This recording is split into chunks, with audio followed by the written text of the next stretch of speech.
சட்டமன்ற உறுப்பினர் அல்லது ஒரு நாடாளுமன்ற உறுப்பினர் அல்லது ஒரு அரசியல் தளத்திலே இருக்கின்ற ஒருவன் எப்படி இயங்க வேண்டும் என்று மக்களுக்கு தெரிந்திருக்கிறதா என்றால் இல்லை. அரசு சட்டமன்ற உறுப்பினரின் கடமை என்ன? அரசு கொண்டு வருகின்ற மக்கள் எதிரான திட்டங்களை எல்லாம் ஏற்றுக்கொண்டு அதற்கு கையெழுத்து போடுவது, அதுக்கு ஒப்புதல் தருவதா சட்டமன்ற உறுப்பினர் வேலை இல்லை.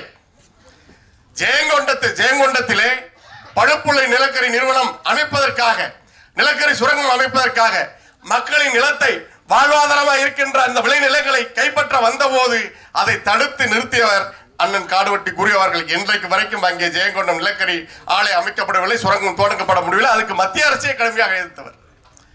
அரியலூர் மாவட்டத்திலே நீங்கள் மக்களுக்கு உடனடியாக வெள்ள நிவாரணம் தர வேண்டும், இல்லை என்றால் நான் வட்டாட்சியர் அலுவலகத்தை கொளுத்துவேன் என்று சொன்னார். இது அவர் ஒரு விஷயத்தை அணுகிற அந்த உண்மைத்தன்மையோடு அந்த அக்கறையோடு மக்கள் இருக்கிற அக்கறைக்கு ஒரு தலைவன் எப்படி அணுகுவான் என்றால் இப்படித்தான் அணுகுவான். அவர் மீது வழக்கு பாய்ந்தது. பெரம்பலூர் மாவட்ட ஆட்சியர் அலுவலகம் மக்களுக்காக இயங்கவில்லை, சரிவர பணி செய்யவில்லை என்று பெரம்பலூர் மாவட்ட ஆட்சியர் அலுவலகத்தை இழுத்து பூட்டி சாவியை வீட்டுக்கு எடுத்து சென்று விட்டார். மாவட்ட ஆட்சியர் வீடு தேடி வந்து மன்னிப்பு கேட்டு பிறகு சாவியை வாங்கி சென்றார். இப்படி ஒரு அரசியல் தலைவனை காட்டுங்கள், இப்படி ஒரு மக்கள் தலைவனை காட்டுங்கள். இந்த முகம் மக்களுக்காக தன் வாழ்நாள் முழுவதும் வாழ்ந்த காடுவெட்டி குரு என்ற இந்த உண்மையான முகம் சமூகத்துக்கு தெரியுமா? திட்டமிட்டு மறைத்தார்கள். அவரை என்ன சொன்னார்கள், எப்படி எல்லாம் பேசினார், அதை நான் சொல்ல வேண்டிய அவசியம் இல்லை. இங்கே நாம் இந்த சமூகம் எப்படியான சமூகம், தமிழ் பேரினம் எப்படியான சமூகம், பெண்களுக்கு பாதுகாப்பு கொடுக்கிற சமூகம். கடுங்கோபத்தில் கண்ணகி மதுரை எரித்த போது கூட பெண்கள், குழந்தைகள், பசுக்கள் நீங்களாக என்று சொல்லிதான் எரித்தாள். ஆனால் பெண்களுக்கு பாதுகாப்பு இல்லாத ஒரு நிலையை இங்கே உருவாக்கினார்கள். தேவனை வெட்டு தேவச்சியை கட்டு, கவுண்டனை வெட்டு கவுண்டச்சியை கட்டு என்றெல்லாம் பேசுவது புரட்சியாக இருந்தது. எந்த பிணம் இருந்தாலும் பிணத்தின் சாதி பார்த்தார்கள். ஆனால் என் வீட்டு பெண்ணை எவன் தொட்டாலும் வெட்டுவேன் என்று சொல்லப்பட்ட ஒரு தலைவன், சொன்ன ஒரு தலைவன் சாதி தலைவராக பார்க்கப்பட்டார், சாதி வெறியனாக முன்னிறுத்தப்பட்டார். இல்லையா? அது இருந்து விட்டு போகட்டும். ஆனால் அவர் யார்? இதை மக்களுக்கு சொல்ல வேண்டிய தேவை இருக்கிறதா இல்லையா? அவர்தான் 7 அம்பேத்கர் சிலைகளை அங்கே அமைத்தார். அவர்தான் அழகாபுரத்திலே ஒடுக்கப்பட்ட மக்களை கோயிலுக்குள் மாலை போட்டு அழைத்து சென்றார். அவர்தான் அந்த மக்களுக்காக போராடினார். அவர் நெய்வேலி நிலக்கரியை, அந்த ஜெயங்கொண்ட நிலக்கரி ஆலையை வரவிடாமல் தடுத்தது யாருக்காக? வன்னியர்களுக்காகவா? ஒட்டுமொத்த மக்களுக்காகத்தான். தன்னுடைய வாழ்நாளில் மரணத்தை அவர் சுமந்ததும் இந்த மண்ணை எச்சரிப்பதற்காகத்தான். உங்களுக்கு தெரியுமா? 57 வயதிலே ஒரு மனிதன் இறந்தான். அவன் வாழ்ந்த வாழ்க்கை என்ன? அவரை ஒட்டுமொத்த சமூகமும் நேசித்தது. 35 ஆண்டுகள் அரசியல் தலைவராக அரசியல் களத்திலே இயங்கிய ஒருவர் தலைக்கென்ற என்ன சேர்த்தார்? ஒரு பைசா கூட சேர்க்கல. அவரை தேடி தேடி வந்து கொண்டு வந்து கொடுத்த அத்தனை பணத்தையும் தான் நம்பிய தலைமைக்கும் தன்னுடைய மக்களுக்காக கொண்டு போய் சேர்த்தார். ஒரே ஒரு அரசியல் தலைவர் அவ்வளவு நேர்மையான ஒரு பணத்தால் விலைக்கு வாங்க முடியாத ஒரு தலைவரை காட்டுங்க. அவர்தான் காடுவெட்டி குரு. அவர்தான் காடுவெட்டி குரு. இந்த முகம் சமூகத்துக்கு சொல்லப்பட்டதா? இல்லை. திட்டமிட்டு அவரை வேறு பிம்பம் உருவாக்கினார்கள். அவரிடம் என்ன இருந்தது? ஒரு ஓட்டு வீடு. ஒரு வீடு கட்டுவதற்கு, ஒரு மாடி வீடாக கட்டுவதற்கு 15 ஆண்டுகள் போராடி இருக்கிறார். 2 வாகனங்களும் தவணையில் வாங்கப்பட்டது. இங்கே சென்னையிலே இதே போன்று பல்வேறு சாதி அமைப்புகள் வைத்திருக்கிறவர்கள் என்ன செய்கிறார்கள்? வடமாநிலத்திடம் வங்கியிலே போய் பணத்தை வாங்க வேண்டியது, கடனை வாங்க வேண்டியது, காரை வாங்க வேண்டியது, 4 தவணை கட்டிவிட்டு அந்த சேட்டையும் அந்த மாநிலத்தை வடமாநிலத்தை சேர்ந்தவரை மிரட்டி அந்த வாகனத்தை சொந்தமாக்கியவர்கள் இன்றைக்கு அரசியல் அமைப்பு நடந்து கொண்டிருக்கிறார்கள். ஆனால் அவர் நேர்மையாக இருந்தார். ஒரு பைசா தனக்குன்னு சேர்க்கல. கொண்டு வந்த பணத்தை எல்லாம் கொண்டு போய் கொடுத்தார். 100 கோடிக்கு மேல விலை பேசப்பட்டார் ஜெயலலிதா அவர்களால். ஆனால் அவர் விலை போகவில்லை. ஏனென்றால் அவர் ஏற்றுக்கொண்ட கொள்கையை நேசித்தார். இதுதான் காடுவெட்டி கூறு. இன்னும் சொல்லிக்கொண்டே போகலாம். வயல்வெளிகளிலே, விளைநிலங்களிலே மின்கோபுரம் அமைக்க வந்த அதிகாரியை பார்த்து நான் கையை வெட்டுவேன் என்று சொன்னார். வழக்கு வாங்கினார். இதற்காக என் மக்களின் விளைநிலம், அதுதாண்டா எங்க நிலம், தாண்டா எங்களுக்கு வாழ்க்கை, நிலம் தாண்டா எங்களுக்கு மானம், நிலம் தாண்டா எங்களுக்கு எல்லாம், அதை அழிச்சுக்கிட்டே இருக்கீங்களே. எப்படியான மரணம் அவருக்கு? ஓடி ஓடி உழைத்த அவருக்கு தன்னுடைய உடல்நிலைக்கு அக்கறை செலுத்த முடியவில்லை. இன்றைக்கு குரு அவர்கள் மட்டுமல்ல, அங்கே நெய்வேலி, குறிஞ்சிப்பாடி, வடலூர், கடலூர் மாவட்டம் எல்லாமே நுரையீரல் தொற்று நோய்கள் அதிகம். ஏன் சொல்லுங்க? நுரையீரல், சிறுநீரக செயலிழப்பு, டயாலிசிஸ் சென்டர் அந்த பகுதியில் குறிஞ்சிப்பாடி, வடலூர், நெய்வேலியில் அதிகமாக இருக்கும். 2 காரணம். ஒன்று, அரியலூர் மாவட்ட சிமெண்ட் ஆலை, அந்த காற்று அளவுக்கு மீறி மாசுபட்டு இருக்கிறது. நாம் வாழ முடியாத நிலையை உருவாக்கி விட்டார்கள். 250 மடங்கு பாதரசமும் செலினியமும் அங்க கிடைக்கிற குடித்தண்ணீர்ல இருக்குது. அவ்வளவு இது மாசு கட்டுப்பாடு வாரிய சொன்ன அளவு. அனுமதிக்கப்பட்ட அளவை விட 8 மடங்கு கார்பன் டை ஆக்சைடு காற்றுல கலந்துருக்குது. அங்க எல்லாருக்கும் நுரையீரல் பிரச்சனை, எல்லாருக்கும் சிறுநீரக பிரச்சனை, எல்லாருக்கும் கல்லீரல் செயலிழப்பு. இது நாடா? நம்ம வாழ்ற நாடாவை வச்சிருக்கிறான். தன்னை காப்பாற்றிக் கொள்ள கூட முடியாமல் அவர் மக்களுக்காக ஓடி ஓடி உழைத்தார். இன்றைக்கு அந்த தாக்குதலில் அந்த மக்கள் இறந்து கொண்டிருக்கிறார்கள். தினமும் அங்க சாவு நடக்குது. யாருக்காவது தெரியுமா? இதையெல்லாம் எதிர்த்து போராடின ஒரு அரசியல் தலைவனாக காடுவெட்டி குருவர் இருந்தார். அதை சொல்ல வேண்டிய கடமை நமக்கு இருந்தது. எனவேதான் இந்த வேலையை செய்தோம். இந்த படம் அதற்காக வெறும் கருத்து பேசுகிற படமாக இல்லை. படம் பார்த்தவர்கள் பல பேர் சொல்லிவிட்டார்கள். அவர்கள் மேலும் சொல்லுவார்கள். இந்த படம் வணிக படத்திற்கான அத்தனை அம்சங்களையும் உள்ளடக்கிய ஒரு பொழுதுபோக்கு படமாக உருவாக்கப்பட்டிருக்கிறது. எல்லா படங்களும் கடுமையான உழைப்பில் தான் வருகிறது. இந்த படத்திற்கும் கூடுதல் உழைப்பை இயக்குனர் அவர்களும் படக்குழுவினரும் செலுத்தியிருக்கிறார்கள். உங்களுடைய அன்பான ஆதரவை நாங்கள் வேண்டுகிறோம். நன்றி, வணக்கம். இடி இடிச்சதுக்கு அப்புறம் அமைதியாக பேசலாம் சார். ரொம்ப எமோஷனலாக நல்லா இருந்தது சார். பல தகவல் சொன்னீங்க. இந்த பிரசாத் ஸ்டுடியோ லேப் தேட்டரில் நானும் பல நிகழ்ச்சிக்கு வந்திருக்கேன். இந்த தேட்டரை யோசிச்சிருக்கேன். என்னடா ஒருத்தர் தடக்கனா பாடுறாரு, தடக்கனா வர்றாரு, இங்கிட்டு போனா ஒரு ட்ரெஸ் மாத்துறாரு, அங்கிட்டு போனார். ஜிகனா அன்னைக்கு வைக்காம விட்டுருக்காரு. நல்ல வேலை நீங்கள் தப்பிச்சிங்க. நாளைக்கு வச்சிருந்தேன் தம்பி. ரைட். அன்புக்குரிய நண்பன் தயாரிப்பாளர் சுரேஷ் காமாட்சி, தங்கர் பச்சன், படத்தினுடைய தயாரிப்பாளர் ராஜா, எல்லாத்துக்கும் ஊடக நண்பர்களுக்கு வணக்கம். விருத்தாச்சலம்னு நான் சொல்கிறத விருதாச்சலம்னு நான் கேள்விப்பட்டது அன்புக்குரிய நண்பன் தங்கர் பச்சன் அவர்கள் வந்து பவளக்கொடின்னு ஒரு படம் வந்து ஏவிஎம் ஸ்டுடியோவில் ஷூட்டிங்.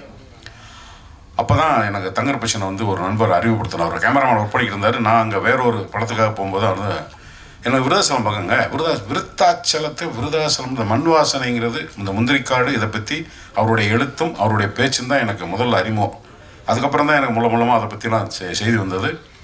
அந்த குழுவிலேருந்து அந்த தங்கர் பச்சனின் பள்ளிக்கூடத்திலேருந்து வந்த மாணவர் தான் கௌதமன். இந்த படத்தில் வந்து எனக்கு ஒரு போலீஸ் கான்ஸ்டபிள் அந்த பகுதியில் நிறையா பணியாற்றின ஒரு இது. ஸோ முந்திரிக்காடு அந்த பக்கம் இருக்கிற அந்த பண்பாடு இதெல்லாம் வந்து அந்த கடலைக்கொட்டையெல்லாம் எங்கள் ஊர் பக்கம் இருக்கிறதெல்லாம் வந்து இப்போ மொத்தமாக முடிஞ்சு போச்சு. அந்த பக்கம் இன்னும் அந்த விவசாயம் கொஞ்சம் இருக்குது, இன்னும் வாழுது. அதெல்லாம் போய் பார்க்கக்கூடிய ஒரு சந்தர்ப்பத்தை ஏற்படுத்தி கொடுத்ததுக்காக கௌதமனுக்கும் அதை எழுத்தாக எனக்கு சொன்ன தங்கர் பச்சனுக்கும் என்னுடைய மனமார்ந்த நன்றி.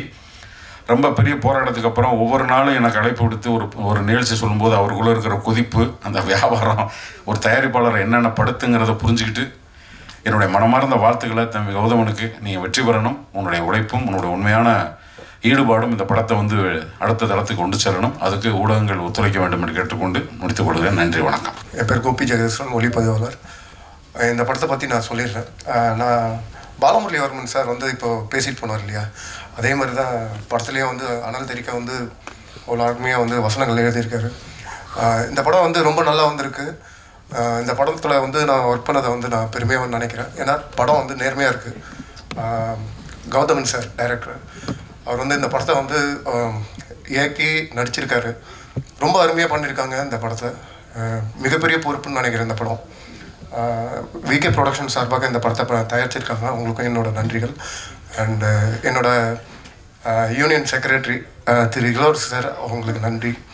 அண்டு என்னோட நண்பர் வெற்றிவேல் மகேந்திரன், இந்த படத்தில் வந்து அவரும் வந்து கொஞ்சம் எனக்காக சப்போர்ட் பண்ணி ஒளிப்பதிவு பண்ணியிருக்காங்க. அவங்களுக்கும் என்னோட நன்றி. தேங்க்யூ. செப்டம்பர் 19 நம்ம காடுவெட்டி ஐயாவோட வரலாறு படமாக எடுத்து ரிலீஸ் பண்ண போகிறோம். இதில் ஒரு மன வருத்தம் என்னன்னா, இந்த இன்ஸ்டாகிராம்னால் என்னன்னே தெரியாது எனக்கு. இதான் முதல் முறை ஒரு 8-10 நாளாக அந்த இன்ஸ்டாகிராம் போட்டுட்ருக்கேன். அதில் என்ன வருதுன்னா, அந்த கமெண்ட்ஸ் வருது, அது கேட்க முடியல. அது ஏன் அந்த மாதிரி அந்த கமெண்ட்ஸ் வருதுன்னே தெரியல. அது ஒரு 50,000 பேர், ஒரு 2 லட்சம் பேர், 3 லட்சம் பேர் பார்க்குறாங்க. அந்த கமெண்ட்ஸில் என்ன வருது, கேவலமான எவ்வளோ இந்த இனத்தை ஏன் இந்த மாதிரி ஒரு திணிச்சு வச்சுருக்காங்கன்னு தெரியல.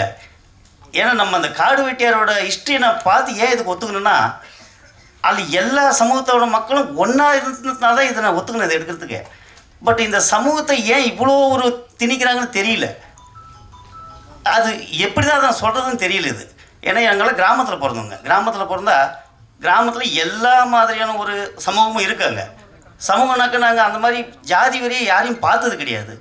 சொந்தம் பந்தம் அண்ணன் தம்பிங்களை தான் இருக்குது. இப்போ தலிதாக இருக்கட்டும், பனியனாக இருக்கட்டும், ஒரு 100 ஜாதியாக இருக்கட்டும், யாராக இருந்தாலும் அண்ணன் தம்பி தான் வளர்ந்துருக்குமே தவிர எங்களுக்கு இந்த ஜாதிங்கிறது என்னன்னே தெரியல. இந்த இன்ஸ்டாகிராமை பார்த்த பின்னாடி தான் தெரியுது ஜாதினாக்க இவ்வளோ ஒரு வெறியில் பார்த்துட்டு இருக்காங்கன்னு சொல்லிட்டு. பட் எனக்கே பயமாக இருக்குது. ஏன்னா ஃபியூச்சரில் என் பிள்ளைங்கள்லாம் இது கற்றுக்கிற எப்படி வாழ்கிறது, எப்படி இந்த ஒரு ஸ்பீடான டெக்னாலஜியில் இந்த ஜாதியை ஏன் இவ்வளோ ஒரு திணிக்கிறாங்க? இதை எதுக்காக திணிக்கணும்? ஏன்னா படிக்கிற படிப்பில் ஒன்றா தான் படிச்சிருக்கேன். எல்லாம் ஜாதிங்கிறது யாருமே சொன்னது கிடையாது. அதில் ஜாதி நீ இந்த ஜாதிக்காரன் இந்த ஜாதிக்காரன் அந்த ஜாதிக்காரன் அப்பனோட இன்சில் போட்டு தான் டெய்லி அட்டண்டன்ஸ் சொல்கிறாங்க. எழுந்து உள்ளே இருந்து எல்லாரும் ஒன்றா தான் சொல்லிட்டு இருக்கோம். எல்லாம் ஒன்றா தான் நின்று சாப்பாடு வாங்கி ஒரே வருஷம் தான் சாப்பிட்டுட்டு இருக்கோம். யார் சமைச்சாங்க எந்த ஜாதி எதுவுமே தெரியல. இப்போ அந்த ஜாதிங்கிறது ஏன் திடீர்னு இந்த மாதிரி வந்துச்சு, ஏன் இந்த மாதிரி திணிக்கிறாங்க? அவ்வளோ ஒரு பெண் குலத்தவே கேவலமாக பேசுகிற மாதிரி அந்த அனாவசியமாக பேசுகிறாங்க. எதுக்கு அந்த மாதிரி திணிக்கணும்? ஏன்னா வரலாறுங்கிறது ஒரு மறைக்கப்பட்ட அந்த செத்துக்கு பின்னாடி தான் வரலாறு எழுதுவாங்க. பட் தமிழ் இனம் எல்லாமே ஒரே மொழி தான் படித்தோம், ஒன்றா தான் எக்ஸாம் எழுதுகிறோம். பட் எல்லாம் ஒன்றா மார்க்ஸ், ஒன்றா தான் வேலைக்கு போகிறோம், ஒரே ஹோட்டல் தான் சாப்பிட்றோம், எல்லாம் செய்கிறோம். அப்போ திடீர்னு ஜாதி எங்கேருந்து ஒரு தெரியுதுல்ல? ஏன் இந்த மாதிரி ஜாதியை திணிக்கிறாங்க? சொந்த பந்தமாக இருந்துட்டு இப்போ தலித் மக்கள் எங்கள் ஊரில் இருக்காங்க. இன்றைக்கு வரைக்கும் அவங்க யாருன்னு தெரியாது. மாமங்கிறான் என்ன, மச்சாங்கிறான் என்ன, சித்துப்பாங்கிறான் நாங்கள் ஒருத்தர், பெருப்பாங்கிறவன் ஒருத்தர். அப்போ எந்த ஜாதியுமே எங்களுக்கு தெரியலையே. ஏன் இந்த சோசியல் மீடியாவில் இந்த ஒரு கேவலமான ஜாதி ஜாதி ஜாதினி பிடி? ஏன்னா இருக்கிறது ஒரு கொஞ்சம் பேர் தான் இருக்கு. நம்ம யாரும் உள்ளே வந்துட்டு இருக்காங்க. இந்த கொஞ்சம் பேரை அழிக்கிறதுக்காக தான் ஒரு 4-5 பேர் இந்த அறவை கடங்கு சேர்ந்துன்னு இந்த ஜாதி அந்த ஜாதி அந்த ஜாதின்னு சொல்லிட்டு நம்ம இனத்தவே அழிக்கிறது பார்த்துருக்காங்க. ஏன்னா தமிழுங்கிறது இந்த உலகம் மண்ணு பிறந்ததுலேருந்து முதல் பேசப்பட்டது தமிழ் தான். பட் இந்த தமிழ் இப்போ அழிகிற நிலைமைக்கு ஆகிடுச்சு. இன்னும் 20 வருஷம் போயிடுச்சுன்னா இப்போ அதை ஆர்டிஃபிஷியல் இன்டெலிஜென்ஸ் வந்துருச்சு, ரொம்ப டெக்னாலஜின்னு சொல்லிட்டு இன்னும் 20 வருஷத்தில் தமிழ் இல்லாத போயிடும். கடைசியில் யாரோ பேசிட்டு அவன் முதலாளி ஆகிட்டு தமிழ் இப்படி இருந்துச்சு, இந்த இனம் இப்படி இருந்துச்சு, இதை தான் நம்ம வரலாறு பார்க்க போகிறோமே தவிர நம்ம தமிழை காப்பாற்றணும்னு எங்களுக்கே தெரியல. அது ஏன்னா நான் இந்த ஊரில் இல்லை, எங்கேயோ 10-20 மாநிலத்தில் எங்கேயோ வேலை செஞ்சுட்டு இருக்கிறோம். நான் எனக்கு இதை பற்றி தெரியாது. இந்த இன்ஸ்டாகிராமில் பார்த்த பின்னாடி தான் தெரியுது. நம்ம ஏன் நம்ம இனத்துக்காக இவ்வளோ அடி ஒன்று சாகிறோம், இப்படி செய்கிறோமே. அதுக்கு தான் வரலாறு எப்போவுமே ஒரு 50 வருஷத்துக்கு முன்னப்போ பாருங்கள், நம்ம கிராமத்தில் எப்படி இருந்தோம், எந்த மாதிரி இருந்தோம், எல்லோரும் ஒன்றா இருந்தோமே. இன்றைக்கும் ஒன்றா தான் இருக்கோம். இந்த சிட்டியில் நடக்கிற மாதிரி ஜாதி வரி கிராமத்தில் நடந்துச்சுன்னா யாரும் ஒருத்தவங்க உயிரோடு இருக்க முடியாது. எல்லாம் அடி ஒன்று செத்துருவாங்க ஒருத்தருக்கு ஒருத்தன். ஏன்னா எங்களுக்குலாம் ஜாதியே தெரியல. அதாவது தயவுட்டு சொல்கிறேன், அந்த இன்ஸ்டாகிராமில் இந்த கேவலமாக பேசுறது, ஒரு பெண்களை இழிவுபடுத்துறது, இதெல்லாம் வேண்டான்னு சொல்கிறேன். தயவுட்டு கேட்டுக்கிறேன். இதான் வேறு ஒன்றும் இல்லை. நன்றி, வணக்கம். தயாரிப்பாளர்களாகிய நண்பர்களே, இயக்குனர் கௌதமன் அவர்களே, அவரை சார்ந்த தொழில்நுட்ப கலைநுட்ப கலைஞர்களே, பாசத்திற்குரிய பத்திரிகையாளர்களே, ஊடக உறவுகளே, உங்கள் அனைவருக்கும் எனது அன்பான வணக்கத்தை தெரிவித்துக் கொள்கிறேன்.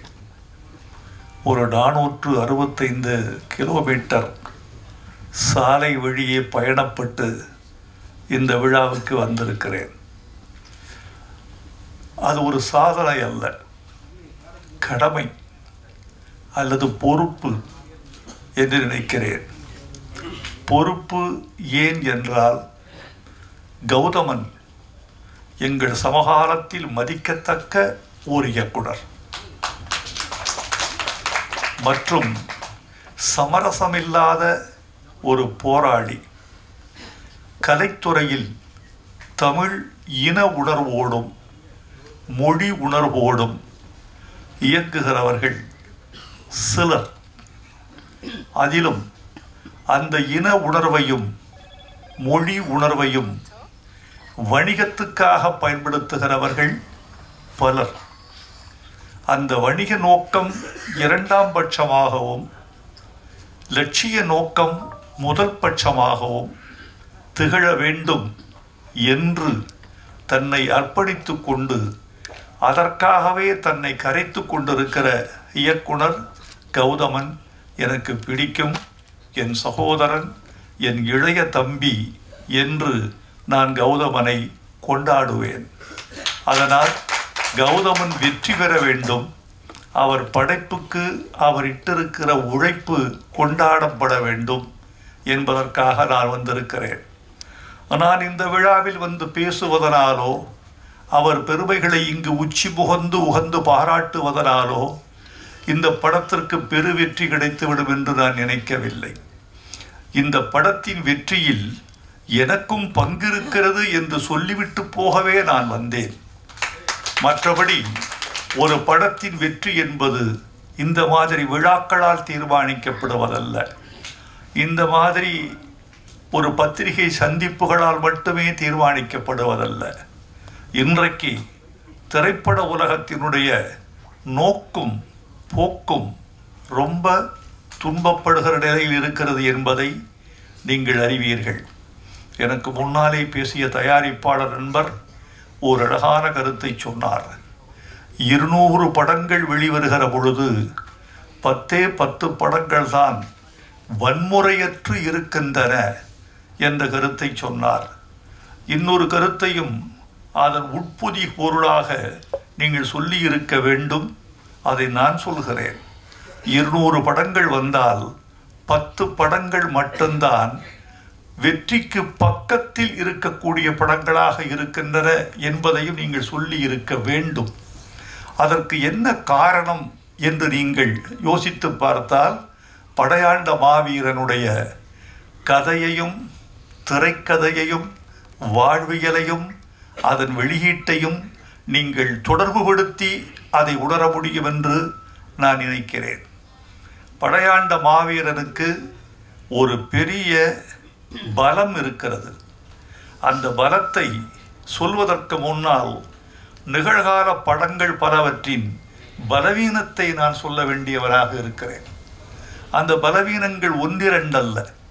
நம்மிடையே மிகப்பெரிய நடிகர்கள் இருக்கிறார்கள், மிகப்பெரிய தயாரிப்பாளர்கள் இருந்தார்கள், இன்னும் இருக்கிறார்கள், மிகப்பெரிய ஒளிப்பதிவாளர்கள் இருக்கிறார்கள், மிகப்பெரிய தொழில்நுட்ப வல்லுநர்கள் இருக்கிறார்கள்.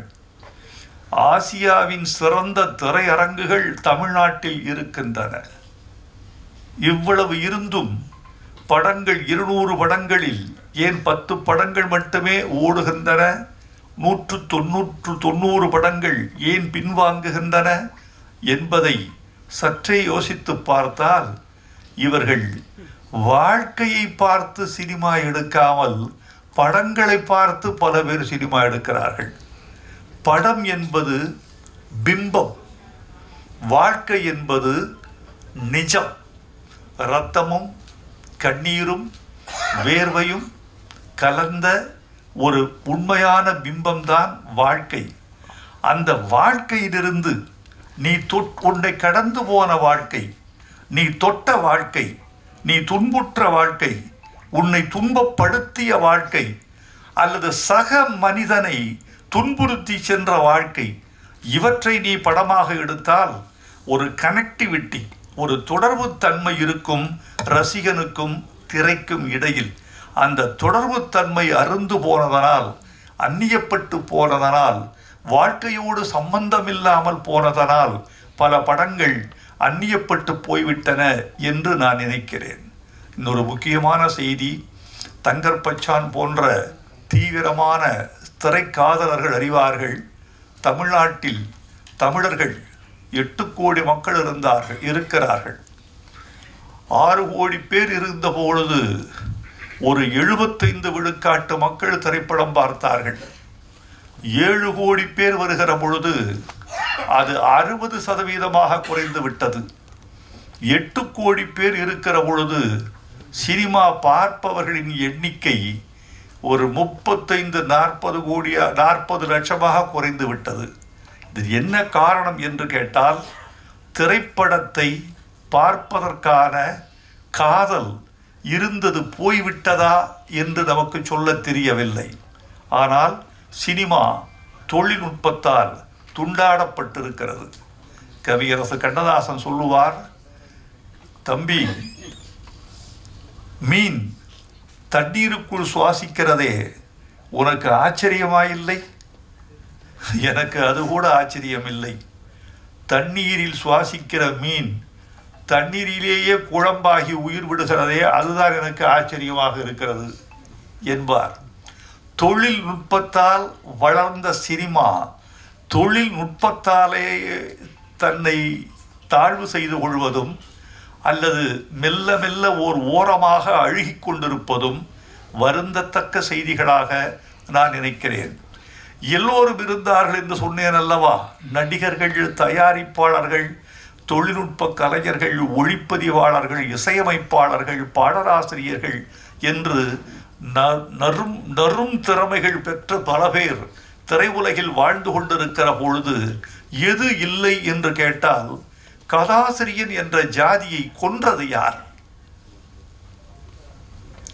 திரைக்கதை என்று ஒரு ஜாதி இருந்ததே, அவர்களை வழித்து எடுத்தது யார்?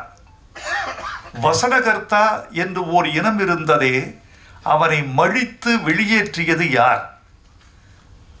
ஒரு திரைக்கதைக்கு மூலக்கதை ஆசிரியன், திரைக்கதை ஆசிரியன், வசனகர்த்தா, துணை இயக்குனர், இயக்குனர் என்று பலதரப்பட்ட 10 மூளைகளால் செழுமைப்படுத்தப்படுவது ஒரு சினிமா. இந்த 10 மூளைகளால் செழுமைப்படுத்தப்பட வேண்டிய சினிமா, செழுமைப்படுத்தப்பட்ட சினிமா, அப்படி இருந்தும் தோல்வி கண்ட சில சினிமா, ஆனால் 10 மூளைகளால் இயக்கப்பட்ட போது பெரும்பாலும் வெற்றி கண்ட சினிமா இன்று தோல்வி அடைவதற்கு காரணம் தமிழர்கள் திரையுலகில் திரை அரங்கத்திற்கு சென்று பார்க்கிற எண்ணிக்கை குறைந்து விட்டது. இந்த நம்பர் ஆஃப் ஆடியன்ஸ் என்று சொல்லப்படுவது குறைந்திருக்கிறது. ஒரு திரையரங்கில் 760 இருக்கைகள் இருக்கின்றன. முதல் படம் முதல் நாள் ஒரு பெரிய படம் வெளியாகிற பொழுது நான் கேட்கிற கேள்வி, திரையரங்கத்தில் எத்தனை இருக்கை? 760. எத்தனை பேர் இருக்கையில் இருப்பவர்கள் எத்தனை பேர்? 210. பெரிய படத்துக்கு இது முதல் காட்சிக்கு 210. இதற்கு காரணம் தமிழர்கள் எண்ணிக்கை உள்ளே வருவது குறைந்து விட்டதா, சினிமாவை பற்றிய பிரமை முடிந்து விட்டதா, சினிமா என்ற ஒரு பெரிய மாயாஜாலம் அதை விட்டு தமிழர்கள் வெளியே வந்து விட்டார்களா? ஒரு மணமேடையில் ஒரு மணமகன் மணமகள் 2 பேரையும் வீடியோ எடுத்து இவன்தான் அஜித், அந்த பெண் தான் திரிஷா, இதைவிட நீங்கள் என்ன சினிமா எடுக்க முடியும்? நாங்களே எடுத்துக்கொள்கிறோம், நாங்களே எடிட் செய்கிறோம், நாங்களே பின்னணி இசை சேர்க்கிறோம், நாங்களே போட்டு பார்த்து கைதட்டி கொள்கிறோம். நாங்கள் எடுக்கிற சினிமா ஒரு திருமண வீட்டில் நாங்களே சினிமா தயாரிக்கிறோம், நீங்கள் என்ன சினிமா தயாரிப்பது என்று சினிமாவின் ரகசியம் உடைந்து விட்டதா, சினிமாவின் பூடகம் போய்விட்டதா என்றெல்லாம் கேட்க வேண்டியவர்களாக இருக்கிறோம். கதாசிரியன் வேண்டும், கதை இலாக்கா வேண்டும், வசனகர்த்தா வேண்டும், திரைக்கதை ஆசிரியன் வேண்டும். இன்றைக்கு சில இயக்குநர்களை பற்றி கேள்விப்படுகிறேன், தன்னுடைய துணை இயக்குநர்களுக்கு கூட கதை சொல்வதில்லை. கதை இல்லை என்பது வேறு விஷயம். வைத்துக்கொண்டா வஞ்சகம் செய்கிறேன், இருந்தால் சொல்லி இருப்பேனே என்று அவர் கருதக்கூடும். நான் என்ன சொல்கிறேன் என்றால், வைத்திருக்கிறார்கள் சொல்லவில்லை என்றால் என்ன தெரியுமா? என் ரகசியம் இவன் வழியாக வெளியே போய்விட்டால், ஏப்பா ஒரு ரகசியம் ஒருவன் மூலமா போவதனால உன் படம் அழிந்து போகும் என்றால் அந்த படத்தை நீ எடுத்தால் என்ன, எடுக்காவிட்டால் என்ன? மகாபாரதத்தை 100 பேர் எடுக்கலாம், 100 பேரும் சரியாக எடுத்தால் 100 பேரும் வெற்றி பெறுவார்கள்.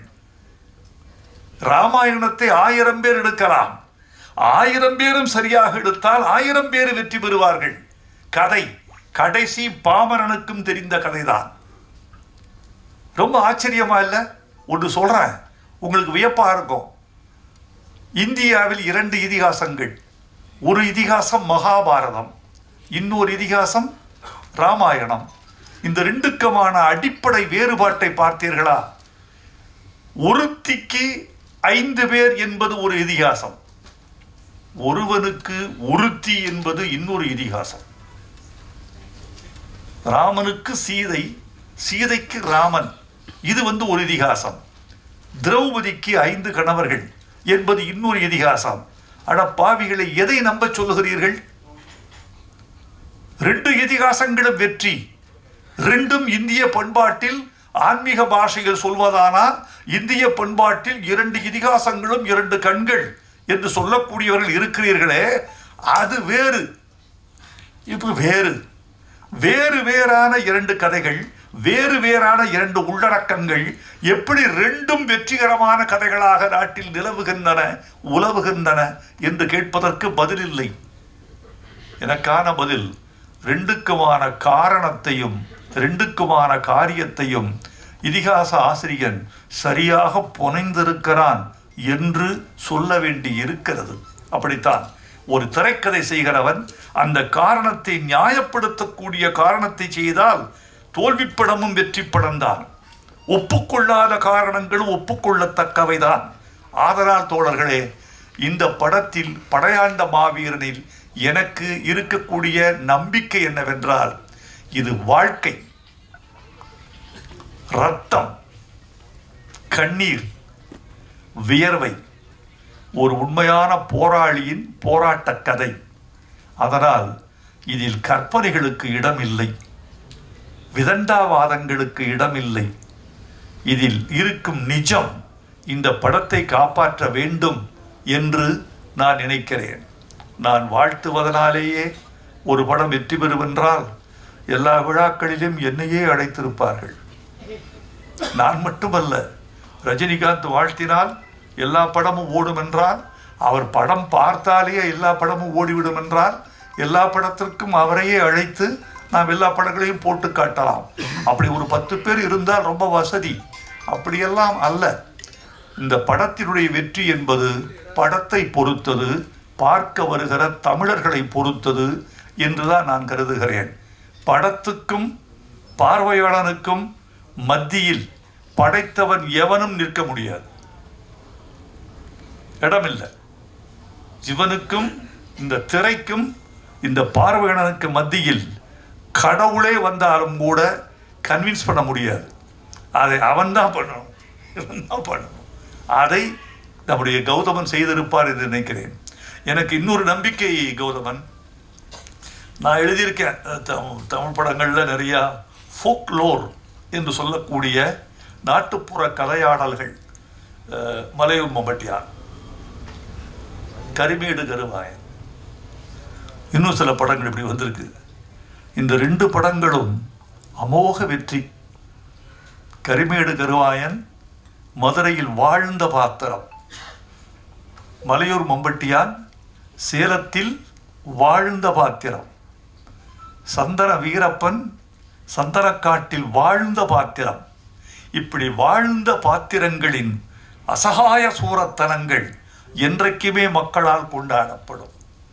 அப்படித்தான் இந்த படையாண்ட மாவீரன் படமும் கொண்டாடப்படும் என்ற நம்பிக்கையால், என் பழைய நம்பிக்கையால் இந்த படம் வெற்றி பெறும் என்ற நம்பிக்கையை நான் உங்களுக்கு ஊட்டி செல்கிறேன்.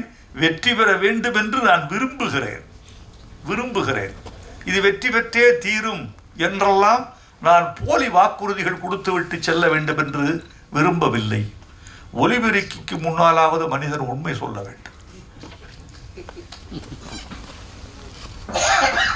நல்ல விஞ்ஞானிகள் இருந்தால், நான் அடிக்கடி சொல்லுவேன், நல்ல விஞ்ஞானிகள் இருந்தால் ஒரு ஒலிபெருக்கி கண்டுபிடிக்க வேண்டும். நீங்கள் என்ன பொய் சொன்னால் அவன் மூஞ்சியில் ஷாக்கடிக்கிற ஒரு ஒலிபெருக்கி இருந்தால் நாட்டில் பல நன்மைகள் நடந்துவிடும். முதல்ல பாராளுமன்றத்தில் வைக்கிறோம், சட்டமன்றத்தில் வைக்கிறோம், பொது மேடைகளில் வைக்கிறோம். அதை பொய் சொன்னால் அது முகத்தில் வந்து ஷாக்கடிக்கும். அதனுடைய அலைகள் உண்மைக்கு மட்டும்தான் அது ஏற்றுக்கொள்ளும், பொய்யை ஏற்றுக்கொள்ளாது என்று வைக்க வேண்டும். எனவே நண்பர்களே, எனக்கு இன்னொரு நிறைய சொல்லலாம் உங்ககிட்ட. நீண்ட சொற்பொழிவாக இது ஆகிவிடக்கூடாது என்ற கவனத்திலும் நான் இருக்கிறேன். கௌதமன் வீட்டுக்கு வந்த பொழுது, கௌதமன் எப்போ வந்தால் நீ வரலாம்ப்பா, நம்ம வீடு நீ வாப்பா. கௌதமன்ட்டு எனக்கு ஒன்றும் பெரிய வியாபார பேச்சுவார்த்தையோ இவ்வளோதான் பணம் கொடுக்கணும், நீ கொடுக்கறத வாங்கிக்கிறேன், நீ கொடுக்கும்போது கொடுக்கறத கொடு. ஏன்னா அவன் தமிழன், உண்மையான தமிழன். தமிழ்நாட்டில் பிறந்ததால் மட்டுமல்ல தமிழன், தமிழ்நாட்டில் பிறந்ததெல்லாம் தமிழன்னு நினைக்காதீங்க. நிறைய ஆடு மாடு கோழி நிறைய பிறக்குது. தமிழ்நாட்டில் பிறந்ததெல்லாம் தமிழன் அல்ல.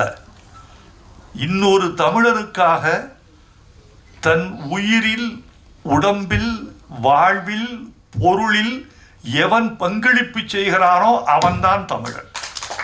அப்படிப்பட்ட பங்களிப்பு செய்யக்கூடிய வீரன் நம்முடைய கௌதமன். ஆனால் பழகி பார்த்தா குழந்தை மாதிரி இருப்பார், வெளியே பார்த்தா வீரன், களத்தில் வீரன், அணைத்து கொண்டால் குழந்தை, அப்படி இருக்கார். அவர் வந்தபோது அவர் கதை சொல்ல சொல்ல அவர் கண்களில் ஏற்பட்ட நெருப்பு இருக்க, டேய் அப்பா என்ன எதையா இப்படி தீவிரமாக இருக்காரு நம்ம கௌதமன் கவிஞரே அப்படி சொல்லுகிற பொழுது அவருடைய உடல் துடிப்பதும் உதடுகள் துடிப்பதும் கண்கள் சிவப்பதும் உடல் மொழி உக்கரமாவதும் அவருடைய ஜாடைகளெல்லாம் வேறு உயரத்துக்கு செல்வதும் அடிக்கடி நாற்காலியை விட்டு அரையடி எழுந்து கொள்வதும், நான் விட்டா நாற்காலி மேலேயே நின்று வர போடுறது அப்படி இருந்து சொல்வதும், பாடல் வாங்க வருகிற பொழுது அந்த பாடலை நான் வாசித்து காட்டுகிற அந்த நிமிடத்துக்காக அவர் தவிக்கிற தவிப்பும், முதலாக காதலியிடமிருந்து காதல் கடிதம் வந்தால் காதலன் எப்படி காத்திருப்பானோ அப்படி வருவார். கவிஞர் பாட்டு ரெடியா, இப்போ நான் படித்து காட்டுறேன், காட்டுங்க, படித்து காட்டுங்க. இந்த படையாண்ட மாவீரா மாவீரா மாவீரா வாவா வீரா மாவீரா பாட்டை கேட்கும் போதெல்லாம் அப்படியே துடிச்சிட்டார் மனுஷன். நான் அப்படி நினைச்சேன், எனக்கு பல பாடல்கள் ஒரு 7000 பாட்டு கொடுத்துருக்கோம், வந்திருக்காங்க பல பேர், இதில் 90 பேர் உணர்ச்சி இல்லாமல் வாங்கிட்டு போவாங்க. நான் உங்ககிட்ட ஒன்று கேட்டேன், நீங்கள் ஒன்று கொடுத்துட்டீங்க, இது என் கடமை, அது உன் கடமை, பார்ப்போம் இது என்ன ஆகுதுன்னு பார்ப்போம். படித்து கூட பார்க்க மாட்டாங்க, படித்து காட்டினா வானத்தை பார்த்துட்டு இருப்பாங்க. சுவரில் பள்ளி இருந்தால் அதை ரசிப்பார்கள், படித்து காட்டுகிற விஷயத்தை ரசிக்க மாட்டார்கள். அப்படியெல்லாம் நிறையா இருக்குது.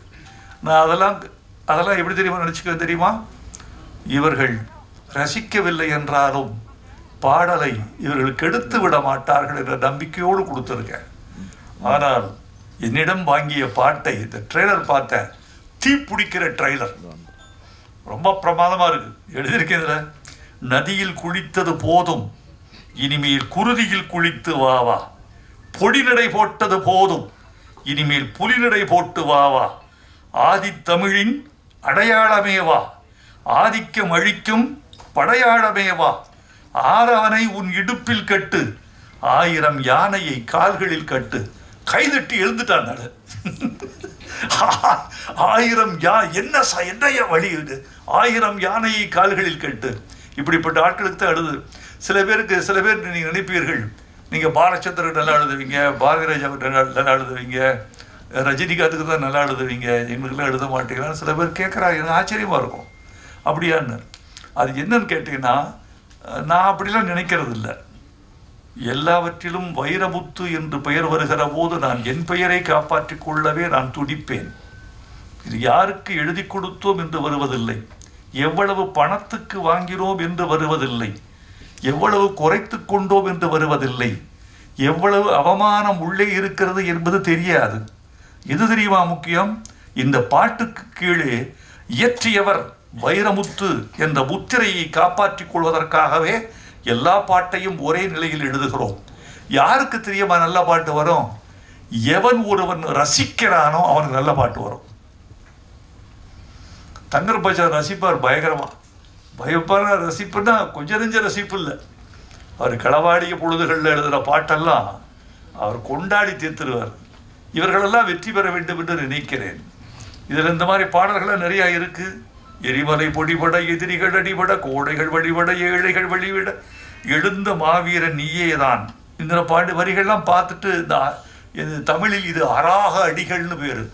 இந்த தனனன தனனன தனனன தனனன தனனன தனனன தனனன இது அராக அடிகள்னு பேர் தமிழில். சிலப்பதிகாரத்தில் அந்த வரிகள் அடிக்கடி வரும், காணல் வரியில் வரும். இந்த சந்தத்தில் எழுதினால் நன்றாக இருக்கும் என்று எழுதினேன். நான் நினைத்தது பலித்தது, அவர்கள் ஏற்றுக்கொண்டார்கள். இந்த பட்டாம்பூச்சி பாட்டில் 2வது சரணத்தை நீங்கள் கவனிக்கணும். அந்த பெண் சொல்கிறா, என்கிட்ட ஒன்றுமே இல்லைங்க, நீங்கள் என்ன ரொம்ப காதலிக்கிறீங்க, நேசிக்கிறீங்க, மாணிக்கம் இல்லை, மணிவைரம் ஏதும் இல்லை, கட்டழக தவிர என் காணிக்கை ஏதும் இல்லை. டௌரி கொடுக்க முடியாது உங்களுக்கு, நான் என் டௌரி என் அழகை தவிர ஒன்றும் இல்லை. அதை விட பெருசு, அழகை விட ஒரு பெண் ஒரு ஆணுக்கு ஒரு குடும்பத்துக்கு தரக்கூடிய உயர்ந்தபட்ச பரிசு என்ன தெரியுமா தோழர்களே? வைரமுத்து படையாண்ட மாவீரா படத்தில் வெளியீட்டு விழாவில் இப்படி சொன்னான் என்று சொல்லுங்கள், எங்கள் தாய்க்குலம் புலகாங்கிதமடையும். நான் சொல்றேன், நான் உனக்கு தருவதற்கு ஒன்று வைத்திருக்கிறேன். பொன்னல்ல, பொருள் அல்ல, மாணிக்கம் அல்ல, வைரம் அல்ல, பிக்ஸ்ட் டெபாசிட் அல்ல, நிலம் அல்ல. உனக்கு தருவதற்கு ஒன்று வைத்திருக்கிறேன், என் கற்பு. அதுக்கு இணையா வேறொன்று இருக்க முடியுமா? ஒரு பெண் கற்போடு உள்ளே வருகிறாளே, தன்னுடைய திண்மையோடு உள்ளே வருகிறாளே, சொல் திறம்பாத தன்மையோடு உள்ளே வருகிறாளே, அதற்கு இணையான ஒரு பரிசு பொருள் உண்டா? இவ சொல்றா, எனக்கு எதுவும் இல்லை, கட்டழகை தவிர எனக்கு காணிக்க ஏதும் இல்லை. அதுக்கு இவரு பொம்பளை ஏமாத்துறதான வாழ்க்கை. இவர் சொல்றாரு, என்னடி இப்படி சொல்லிட்ட நீ? மாணிக்கம் மேனியடி, உனக்கு மாணிக்கம் இல்லையா? மாணிக்கம் மேனியடி, மணிமுத்து பற்களடி, உள்ரவிக்கை ஊறி வரும் உப்புத்தேன் போதுமடி. இப்படி ஒருத்தர் 2 பேர் கைதட்டுறீங்கல்ல, இதுக்குத்தான் நாங்க பாடுபடுறது. இவ்வளவு பாடுபடுவது, வரிகளை மாற்ற வேணான்னு சொல்றது, ஏய் சவுண்டை குறைப்பான்னு சொல்றது, ஏய் ஆடியோ பார்த்துக்கப்பான்னு சொல்றது, சவுண்ட் இன்ஜினியரை தனியாக கூப்பிட்டு இந்த மிக்சியில் கொஞ்சம் பார்த்துக்க பிரதர் சொல்றது, இந்த ஒரு கைதட்டலுக்காகத்தான். எனக்கு வேற ஒன்றும் வேணாம். உன் மாணிக்கம் உன் மேனி, மணிமுத்து உன் பற்கள், வேற எனக்கு என்ன வேணும்? தேன் வச்சிருக்க நீ, தேன் இருக்கு, அது போதும். அது என்ன தேன்?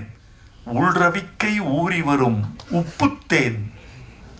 வேர்வைக்கு வைரமுத்து வைத்த இன்னொரு கவிதை பெயர் உப்பு தேன். இப்படி எல்லாம் எங்கேயாவது தெளிச்சிட்டு போவோம். கண்டுபிடித்து ரசித்தால் அவன்தான் கடவுள். இப்படி நிறைய இருக்கு. கௌதமன், என்னுடைய வாழ்த்துக்கள். என்னுடைய வழக்கமான விஷயம் இதுதான். என்னுடைய வாழ்த்துக்கள் என்பது என்ன தெரியுமா? நிச்சயமாக நீங்கள் வெற்றி பெறுவீர்கள் என்பதற்கான வாழ்த்துக்கள் அல்ல, வெற்றி பெற வேண்டும் என்ற விருப்பம்தான் என் வாழ்த்து. இந்த படம் வெற்றி பெற வேண்டும். ஒடுக்கப்பட்ட மக்களும், அதாவது நீங்கள் பேசியதை வைத்து நான் அனுமானத்துக்கு ஒன்று வந்தேன், அதை சொல்லி விடைபெற வேண்டும் என்று ஆசைப்படுகிறேன். ஒரு சாதிய கட்டமைப்புக்குள் ஒரு குறிப்பிட்ட சமூகத்துக்கு மட்டுமே சொந்தமானவர் அவர் என்று நீங்கள் சின்ன வட்டத்துக்குள் சிக்க வைக்காமல், அவர் ஒரு சமூகத்துக்கான தலைவன், எல்லா சமூகத்துக்குமான தலைவன். ஒடுக்கப்படுவது எங்கு இல்லை?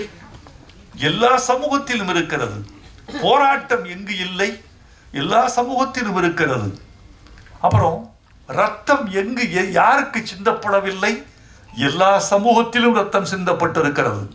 அதனால் ரத்தம் எங்கு விழுந்தாலும், கண்ணீர் எங்கு விழுந்தாலும், போராட்டம் எங்கு இருந்தாலும் அது எல்லா சமூகத்துக்குமான பொதுமை பண்பாக மாற்றுவதுதான் இந்த படத்துக்கு வெற்றியாக இருக்கும் என்று நான் நினைக்கிறேன். எல்லா சமூகத்துக்குமான பொதுமை பண்பாக மாற்றுங்கள். எங்கள் கண்ணீர் உங்கள் கண்ணீர், எங்கள் ரத்தம் உங்கள் ரத்தம், எங்கள் அவலம் உங்கள் அவலம். உங்கள் அவலத்துக்காகத்தான் ஒரு குறிப்பிட்ட பிரதேசத்தில் மட்டும் ஒரு மனிதன் போராடி மாய்ந்திருக்கிறான், வென்றிருக்கிறான் என்று சொல்லுங்கள். இந்த படத்தின் வெற்றி விழாவில் நான் கலந்து கொள்ளக்கூடிய வாய்ப்பு கிடைத்தால் அதைத்தான் நான் பெருமையாக கருதுவேன். நன்றி, வணக்கம். சந்தனக்காடு வீரப்பனாக என்னை உலகம் போராக என்னை அறிமுகப்படுத்திய வா கௌதமன் அண்ணன் மீண்டும் படையாண்ட மாவீராவில் என்னை வீரப்பனாக அறிமுகப்படுத்தியிருக்கிறார்கள்.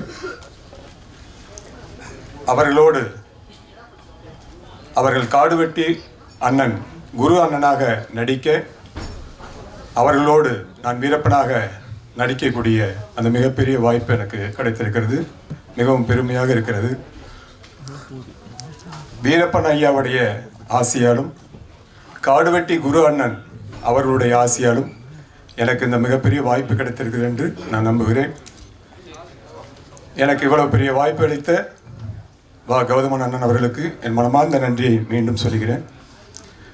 சந்தனக்காடு வீரப்பனிலையும் இந்த படையாண்ட மாவீரனில் வீரப்பனாகவும் நான் பேசிய அந்த வார்த்தைகளை வசனத்தை எழுதி பதிவு செய்த பாலமுரளி வர்மன் அண்ணன் அவர்களுக்கு என் மனமார்ந்த நன்றி நான் சொல்கிறேன். நான் வீரப்பனாக நடித்ததற்காக என்னோடு கூட பணிபுரிந்த அத்தனை நல்ல உள்ளங்களுக்கும் இந்த மேடையில் நான் அன்போடு நன்றி சொல்லிக் கொள்கிறேன். ரொம்ப சந்தோஷமா இருக்கு. நீங்கள் எல்லோரும் இந்த படையாண்ட மாவீரா மிகப்பெரிய வெற்றியடைய வாழ்த்த வேண்டும் என்று அன்போடு உங்களை கேட்டுக்கொள்கிறேன். படையாண்ட மாவீரா மிகப்பெரிய வெற்றியடைய என் மனம் நிறைந்த வாழ்த்துக்கள். நன்றி நன்றி. And thank you present media support பண்ணுங்கள். கண்டிப்பாக கம்மிங் 19th படம் ரிலீஸ் எல்லோரும் சப்போர்ட் பண்ணுங்கள். இது என்னோட முதல் படம். ஃபைட்லாம் பண்ணியிருக்கேன். பார்த்துட்டு எப்படி இருக்குன்னு சொல்லுங்கள். நன்றி. இந்த படத்தோட ஸ்கிரிப்ட் கொடுக்க முத கௌதமண்ணன் வந்து எனக்கு கொடுத்தாரு. கௌதமண்ணன் எனக்கு வந்து இந்த தமிழ் தேசிய காலத்தில் நாங்கள் பயணித்த காலத்தில் எனக்கு கௌதமண்ணன் உட்பட அதில் நிறைய அண்ணன்கள் வந்து நமக்கு சொந்தமானாங்க. அதில் கௌதமண்ணன் ஒருத்தர். கௌதமண்ணன் எனக்கு ரொம்ப பிடிக்கும். காரணம் என்னென்னா அவர் அந்த கிண்டியில் நடத்தின ஒரு ஆர்ப்பாட்டமும் ஜல்லிக்கட்டுக்காக மாதிரி நடத்தின ஆர்ப்பாட்டம்லாம் அவரை பார்த்து ரொம்ப அது ஒரு உணர்வாக எந்த ஒரு எதிர்பார்ப்பு இல்லாமல் தமிழக மக்களுக்காக ஒரு போராடக்கூடிய ஒரு போராளி. அந்த வகையில் ஒரு முதல்ல இந்த ஸ்கிரிப்டை கொண்டு வந்து கொடுத்த உடனே நான் என்னுடைய நிறுவனத்தில் நான் ஒரு பாலிசியாக வச்சுருக்கேன். எந்த ஜாதிய படமும் நான் எடுக்கிறது இல்லை அப்படின்றது ரொம்ப தெளிவாக இருப்பேன். அப்போ முதல் முறையாக வந்து அண்ணன் வந்து இந்த ஸ்கிரிப்டை என்கிட்ட கொடுத்தோன்னே நான் படித்து பார்த்தா ஸ்கிரிப்ட் நல்லா இருந்தது.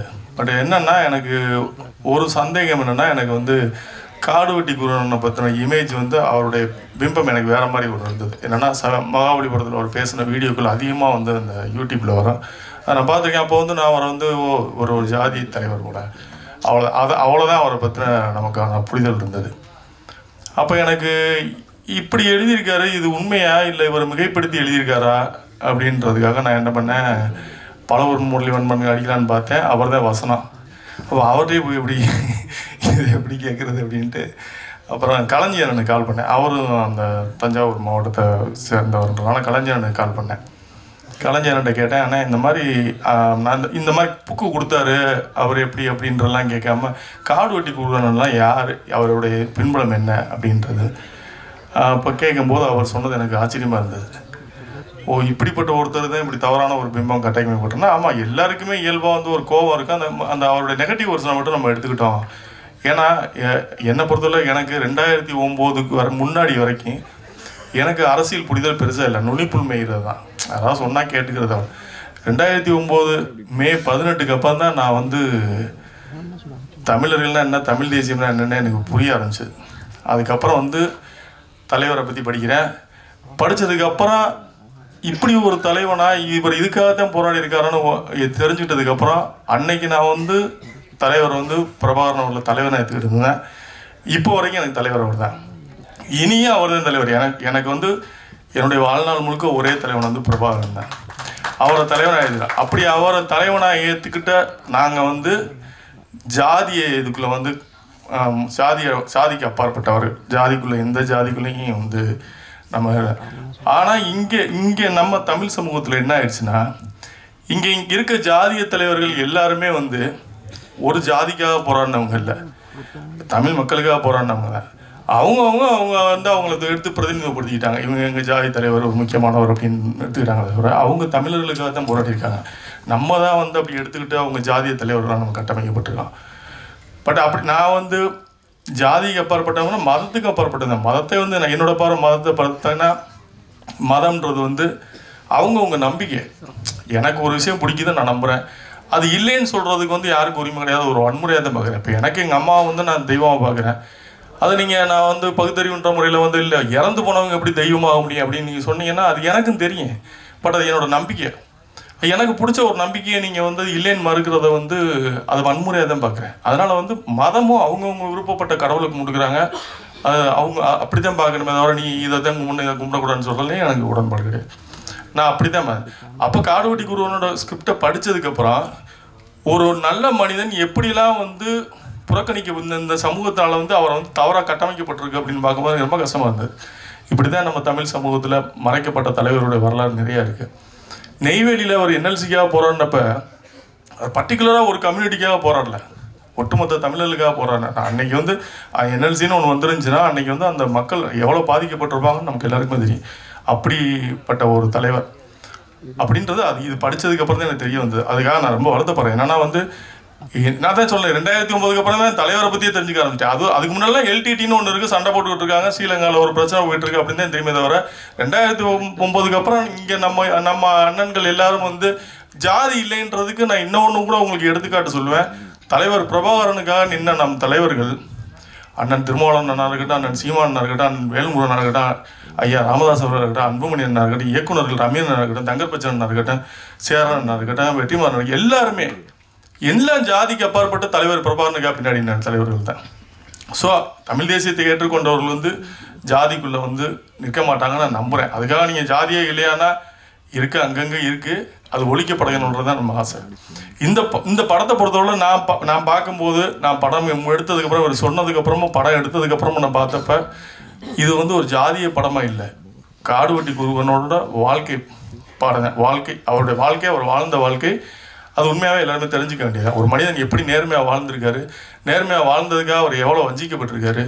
இவ்வளவு செல்வாக்கில் இருந்த ஒரு மனிதன் வந்து தனக்குன்னு எதுவுமே சேர்த்துக்காம, தன் குடும்பத்துக்குன்னு எதுவும் வைக்காம, தன்னை மக்களுக்காகவே அர்ப்பணித்த ஒரு தலைவர்ன்றதை இந்த படத்தை பார்த்ததுக்கப்புறம் அது இவர் மிகைப்படுத்தி சொல்லியிருக்கலாம் கூட எனக்கு தோணுனப்போ தான் கிராஸ் செக் பண்ணும்போது இல்லை உண்மைதான் அவர் அப்படி தான் இருந்தாருன்னு.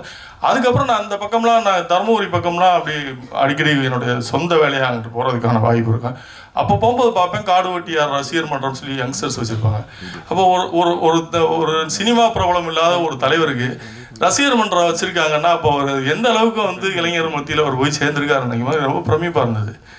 அதை தாண்டி இந்த படத்தில் வந்து படத்தோட பெரிய பலமாக நான் பார்க்குறது வந்து பாலமுருகனோட வசனமும் சாம்சியஸோட இசையும் சொல்லலாம். மிக பிரமாதமாக பண்ணியிருப்பார் பின்னணி இசை. தம்பி தமிழ் வந்து ஒரு 10 நிமிஷம் 15 நிமிஷம் தான் வருவான், மிகச்சிறப்பாக பண்ணியிருப்பான். அவன் இருக்கான்றதையோ அவனை பெருமைப்படுத்தணுன்றதுக்காக சொல்ல, வளர்ந்து வரக்கூடிய ஒரு தம்பி தமிழ், நம்ம கென் கருணாசனோட சன்ன, இவங்க மேலாம் எனக்கு எப்போவுமே வந்து ஒரு அதாவது ஒரு அன்பு இருக்குது. ஏன்னா அடுத்த ஜென்ரேஷனில் வளர்ந்து வரக்கூடிய ஒரு நடிகர்களாக பார்க்குறேன். இப்போ நான் மிகச்சிறப்பாக பண்ணியிருப்பான். அந்த ஒரு 10-15 நிமிஷம் வந்து மிக சிறப்பாக பண்ணியிருப்பான். அடுத்த தம்பி ஏகன் இவங்கெல்லாம் ஒரு செட்டு தான் போல் பேசி வச்சு வந்திருக்கானுங்க சினிமாவுக்கு. என்ன தமிழ் எல்லாம் வந்து ஒரு காலத்தில் விஜய் சார் நம்ம சூர்யா சார்லாம் வந்தது மாதிரி இவங்கெல்லாம் ஒரு செட்டு ஒரு குரூப் இப்போ அடுத்த ஜென்ரேஷனில் வந்திருக்காங்க. எல்லாருமே ஜெயிச்சு வெற்றி வரணும், அதான் பார்த்து. அப்புறம் சில்வா மாஸோட ஃபைட் சீக்வன்ஸும் மிக பிரமாதமாக அந்த படத்தில் ஒர்க் அவுட் ஆகிருக்கு. கௌதம் மேனன் தான் இந்த படத்தில் கதாநாயகனாக அந்த குருவோட அண்ணனோட கதாபாத்திரத்தை ஏற்றிருக்காரு. மிகச்சிறப்பாக வந்திருக்கு.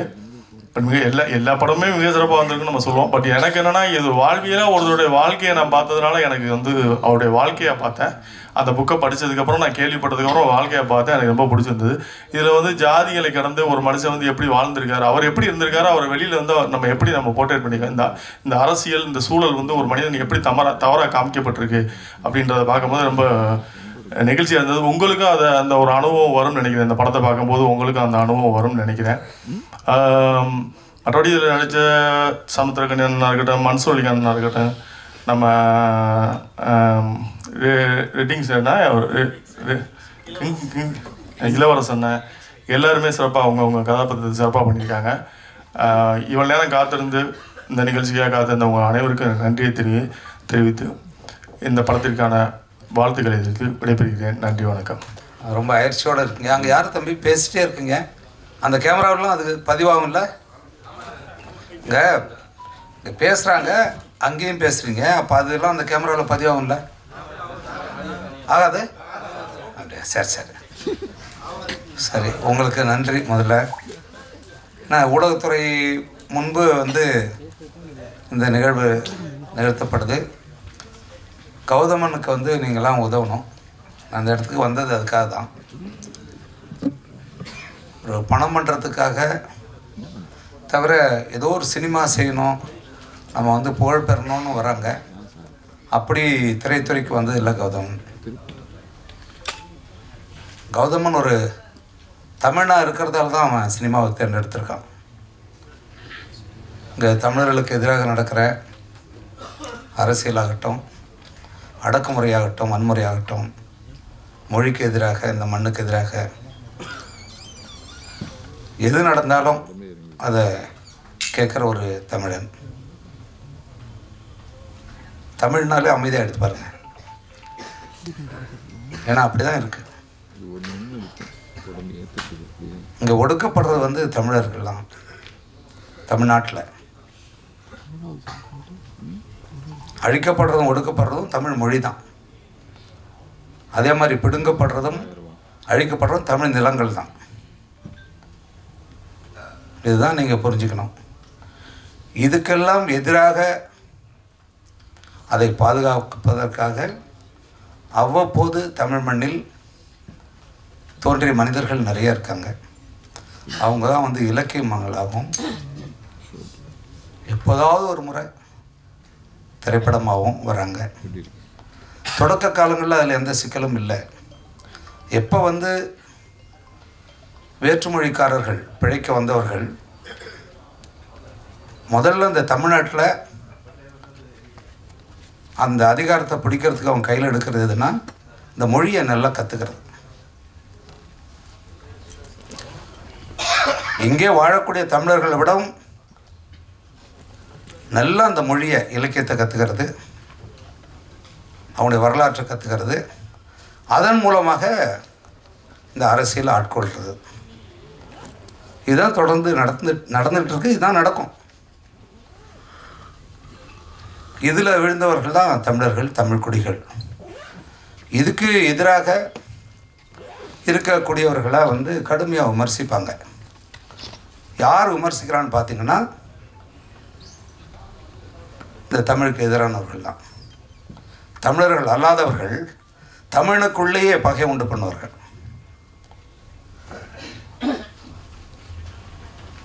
இந்த காணொலியை சும்மா அப்படி கையடக்கு பேசியில் பார்க்கறது, இல்லை தொலைக்காட்சியில் பார்க்குறவங்க ஒரு பக்கம். ஆனால் ஒரு வெறுப்போட இந்த காணொலியை ஆர்வத்தோடு பார்க்குறவங்களோடவும் வெறுப்போடு பார்க்குறவங்க இன்னைக்கு அதிகமாயிட்டாங்க. இருக்கிற பசியிலேயே பெரிய பசி ஊடக பசி தான்.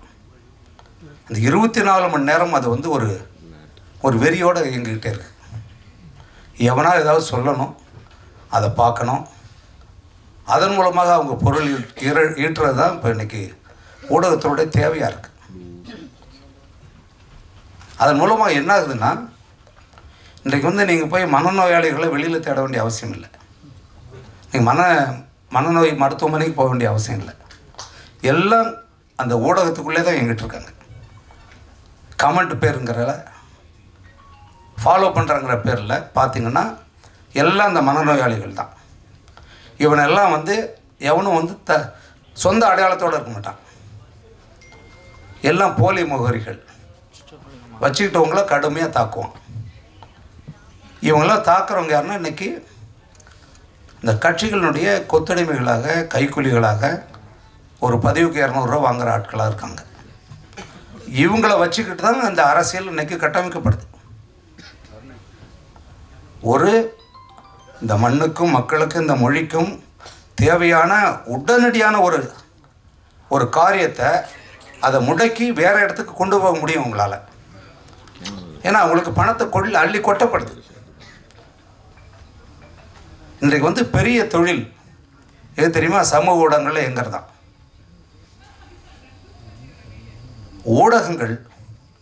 ஊடகங்களாக இருந்த வரைக்கும் இங்கே சிக்கல் இல்லை. இந்த ஊடகங்கள் ஒரு கட்டத்தில் அரசியல்வாதிகளால் அப்படி கொஞ்சம் கொஞ்சமாக அவங்களுடைய கைக்குள்ளே அவங்களுடைய கட்டுப்பாடுகளுக்குள்ளே வர ஆரம்பிச்சது. காசு கொடுக்குறவங்களுக்கு பெரிய அளவில் செய்தி வரும், எதை போடணும் போடக்கூடாது இதெல்லாமே போச்சு. அப்படி அடுத்த கட்டத்தில் நல்ல வேளை சமூக ஊடகங்கள் வந்தது. அதாவது ஒரு 10 பத்திரிகைகள் 5 தொலைக்காட்சிகள் சொன்ன கருத்தை தான் நீங்கள் பார்க்கணும் அப்படிங்கிற இடத்துல சமூக ஊடகங்கள்னு ஒன்று வந்துச்சு. ஒவ்வொரு தனி மனிதனும் அவனுடைய கருத்தை பதிவு பண்ணலாம், அவன் எதை பற்றியும் பேசலான்னு வந்துச்சு. அதன் மூலமாக நல்லது நடக்குதான்னு பார்த்தீங்கன்னா உங்களுக்கே தெரியும். இன்றைக்கி எல்லாரும் டாக்டர் தான், வாட்ஸ்அப்பில் டாக்டர், யூடியூப்பில் டாக்டரு, நீங்கள் எதை பற்றி பேசலாம், என்ன வேணாலும் செய்யலாம். இதுக்கு இடையில தான் இந்த உண்மையான செய்திகள் படாத பாடுபடுது. எப்படி உண்மையிலேயே இந்த மக்களுக்கு, இந்த இனத்துக்கு, இந்த மொழிக்கு, இந்த சமுதாயத்துக்கு நம்ம ஏதாவது நம்முடைய அரசியல் மூலமாக பங்களிப்பு செய்யணும், இந்த மக்களாட்சியின் மூலமாக உள்ளே போய் தேர்தல் அரசியலுக்குள்ளே இருந்து தான் செய்யணும்னு வர்ற ஒருத்தன் உள்ளே வந்தான்னா அவனை தாக்குதல் பண்ணி காலி பண்ணிட்டவங்க. அது செய்ய முடியாது. அது செய்கிறதெல்லாம் யாருன்னா இந்த 200 ரூபா கேஸ் தான் எல்லாம். தவிர அந்தந்த கட்சி அவங்கள அப்படி சிந்திக்க விடாமல் பண்ணி வச்சிருக்கு. எது சொன்னாலும் பின்னாடி பேசிகிட்டு இருப்பாங்க. இப்போ இதுக்குள்ளேருந்து வரணும்ல, ஒரு நல்ல அரசியல் தலைவர் வரணும்ல, வரலன்னா யாருக்கு நட்டம்? அதே மாதிரி ஒரு நல்ல சினிமா இங்கே வெற்றி பெற்றதை விடவும் மக்களுக்கு பயன்படாத இருக்கிற, எப்படி நீங்கள் ஒரு உணவகத்தில் சாப்பிட்டு அங்கேயே கை தொடச்சிட்டு வரீங்களோ, அடுத்து உங்களுக்கு தெரியாது, அது அடுத்த வேலை வந்துடும், என்ன சாப்பிட்டான்னு தெரியாது. அப்படிப்பட்ட படங்கள் தான் இங்கே மக்களுடைய பணத்தை பிடிங்கிருக்கு. அதில் தான் உங்களோட நேரத்தை தொலைச்சிருக்கீங்க. அப்படிப்பட்ட படங்கள் தான் கொண்டாடப்படுது. அப்படிப்பட்ட நடிகர்கள், இயக்குநர்கள், இவங்க தான் இன்னைக்கு பெரிய அரசியல்வாதிகள்கிட்ட இருக்கிற பணத்தை விட அவங்ககிட்ட தான் அதிகமாக இருக்குது. அண்ணன் ஒன்று சொல்லுவார்னு நினச்சேன், அது வேற எங்கேயோ ஓட்டார். இத்தனை துணை தொழில்நுட்பங்களோட, கதாசிரியர்களோட, எல்லாரோட துணையோட உருவாகிற ஒரு திரைப்படைப்பு ஏன் இன்றைக்கு தோல்வி அடையுது அப்படின்றது காரணம் என்னன்னா, மக்கள் பார்க்காதால இல்லை, அப்படிப்பட்ட படைப்புகள் இல்லாதால தான். அந்த படைப்புகள் மக்கள்கிட்ட போய் சென்றடையாததுக்கு காரணம் இந்த ஊடகங்கள் தான். அது காரணம் என்னன்னா, நடிகர்கள் தான். நடிகர்கள்னா என்னன்னா, ஒரு 4-5 நடிகர்கள், 7 நடிகர்கள் இருக்காங்கன்னா அவங்க விரும்புகிற படம் தான் அங்கே படம் வரும். இப்போ அவங்க தான் முடிவு செய்கிறாங்க. கதையெல்லாம் தேவை கிடையாது, ஒன்றும் கிடையாது. நீங்கள் எல்லோரும் தான் பார்க்குறீங்க. எதுக்கு கேமரா தூக்கிட்டு ஓடுறீங்க? காலையில் 3 மணிக்கு காட்சி போடுறீங்க, அந்த சினிமாவை போய் காட்டுக்கிட்டு இருக்கீங்க, மக்கள் கருத்துன்னு கொண்டாடுறீங்க. ஒரு நல்ல சினிமா யாராவது போய் எடுத்துறீங்களா? நீங்கள் அவங்களுக்கு கருத்து கேட்டுருக்கீங்களா? அந்த படத்தில் என்ன இருக்குன்ட்டு போகிறீங்க நீங்கள்? அது 500 கோடி வசூல் பண்ணும். இன்றைக்கி உங்கள் கவலையை இந்த படம் எவ்வளோ வசூல் பண்ணுங்க, இந்த படம் எப்படி இருக்குன்னு சொல்கிறான்னா, இல்லை இந்த படம் 400 கோடி வருங்க. எல்லாரையும் இப்படி சிந்திக்க விட்டது யார்? அதுக்கு இடையில் படையாண்ட மாவீரா என்ன செய்யும்? குரு அப்படிப்பட்ட ஒரு ஆள். மாவீரன் குரு அவரோடெல்லாம் நாங்கள் பழகிருக்கோம். அரசியல்வாதியாக இல்லை, ஒரு தமிழ்னாக மிக இளைய மனதுடைய ஒருத்தர். 91ஆம் ஆண்டுன்னு நினைக்கிறேன், 92 தெரியல. சுரேஷ் கமாட்சிகளில் வேலை பார்த்திங்க, மறுமலர்ச்சி எந்த ஆண்டு தெரியல. அவர் அவ்வளோ ஆண்டு 35-38 ஆண்டுகள் நினைக்கிறேன். அந்த படத்தில் நான் பணியாற்றியிருக்கேன் ஒளிப்பதிவாளராக. தமிழில் மட்டுமில்லை, இந்தியாவில் வெளியான ஒரு வணிக சினிமா அந்த எல்லைக்குள்ளே ஒரு மிகச்சிறந்த, ஆகச்சிறந்த ஒரு படைப்பு மறுமலர்ச்சி படம். நீங்கள் இப்போவும் பார்க்கலாம். அந்த படம் தமிழ்நாட்டினுடைய ஒரு நிலப்பகுதிகளில் இருக்கக்கூடிய ஒரு சாதிக்குள்ளே இருக்கிற ஒரு சின்ன ஊரினுடைய தலைவரை பற்றி தான் பேசுது. அதுக்குள்ளே ஒட்டுமொத்த தமிழ் மண்ணோட தமிழ் பண்பாட்டுடைய கலாச்சார சாரம் அதுக்குள்ளே இருக்கும். யாருக்குள்ளேயும் எந்த பகைமையும் இல்லாமல், வன்முறை, தீண்டாமை எதுவுமே இல்லாமல் பெண்களை மதிக்கிற ஒரு மனிதன் குறித்த ஒரு படம் அது. அது யாராவது காயப்பிடிச்ச அந்த படம் கோயம்புத்தூரில் 120ஆவது நாள் நான் பாடத்தான் அந்த படம். ஏதோ ஒரு படப்பிடிப்புக்கு போயிருந்தேன். எனக்கு படம் போய் எனக்கு பார்க்கவும் நேரம் இல்லை. அப்போல்லாம் ஒரு 2 படம் 3 படம் நான் படப்பிடிப்பில் இருந்துக்கிட்டே இருப்பேன். ஏன் அதை சொல்கிறேன்னா, ஒரு நிலப்பகுதியில் இருக்கக்கூடிய அங்கே இருக்கக்கூடிய அந்த மக்கள் குறித்த அரசியலுக்கு தலைவனாக இருக்கக்கூடியவர்களை பற்றி படம் எடுத்தால் அது சாதி படம்னு சொல்லக்கூடாது. அப்படி சொல்லி நீங்கள் ஒதுக்கிட பார்க்குறீங்க. அதை செய்கிறதெல்லாம் யாருன்னு தெரியும். அதனால் நீங்கள் ஒரு படத்தை ஒதுக்கிட்டு நினைக்காதீங்க. ஏன்னா இந்த படம் அது உள்ளே என்ன இருக்குன்னு எனக்கு தெரியாது. ஆனால் மாவீரன் குரு அவர்களுடைய வாழ்க்கை எனக்கு தெரியும்.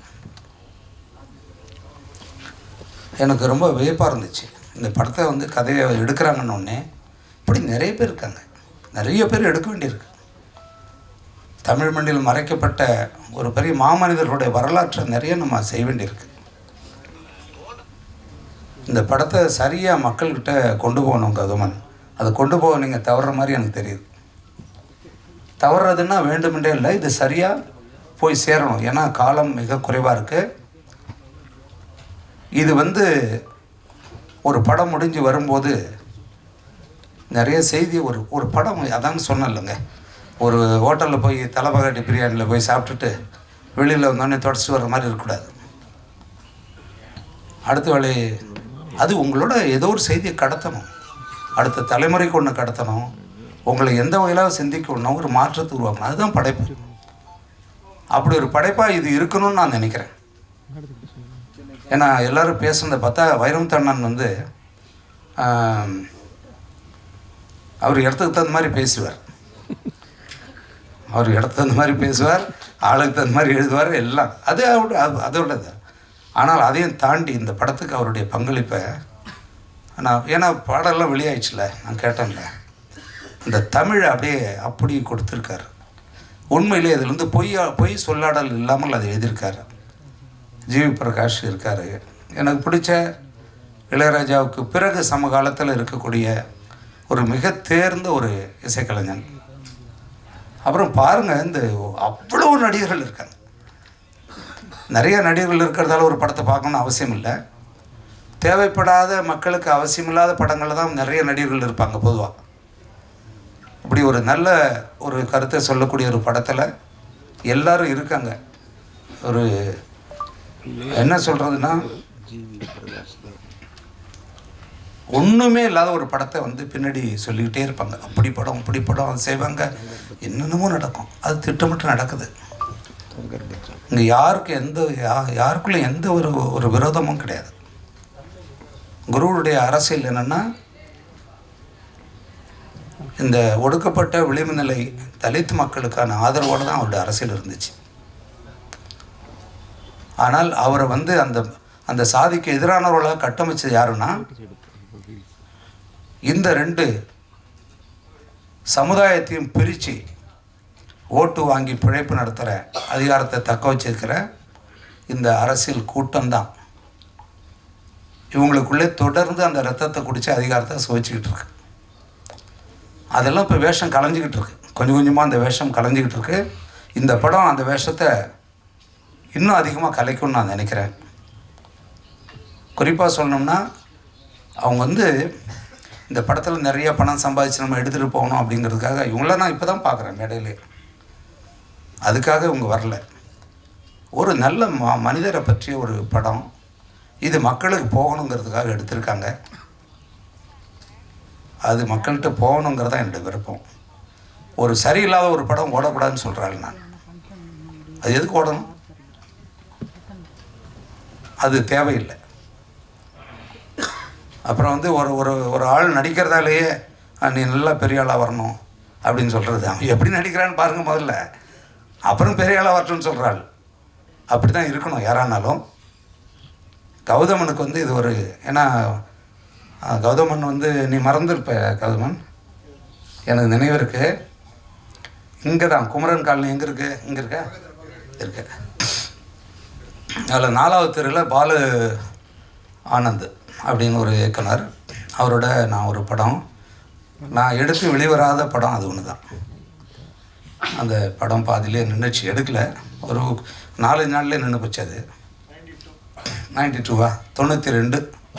அப்பா எவ்வளோ காலம், 33 வருஷம் ஆண்டா, 35 38.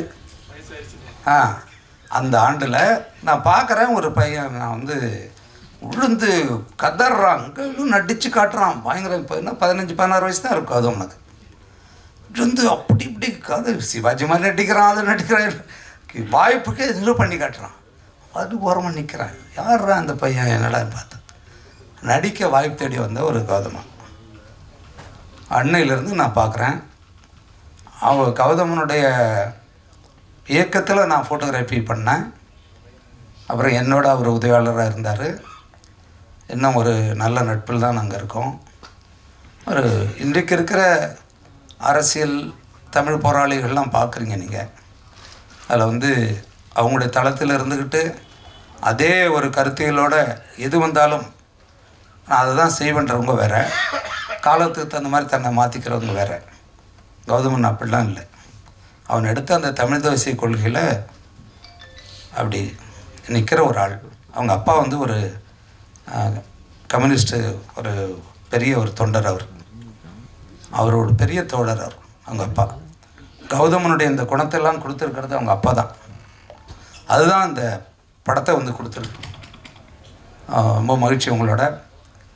இது வந்து எல்லா கருத்தையும் சொல்கிற மேடை இல்லை முதல்ல. அது இதை ஏன் நான் திரும்ப திரும்ப திரும்ப சொல்கிறேன்னா, இந்த மனநோயாளிகள் ஒரு படத்தை பார்க்காம உங்கள் கருத்தை சொல்லாதீங்க.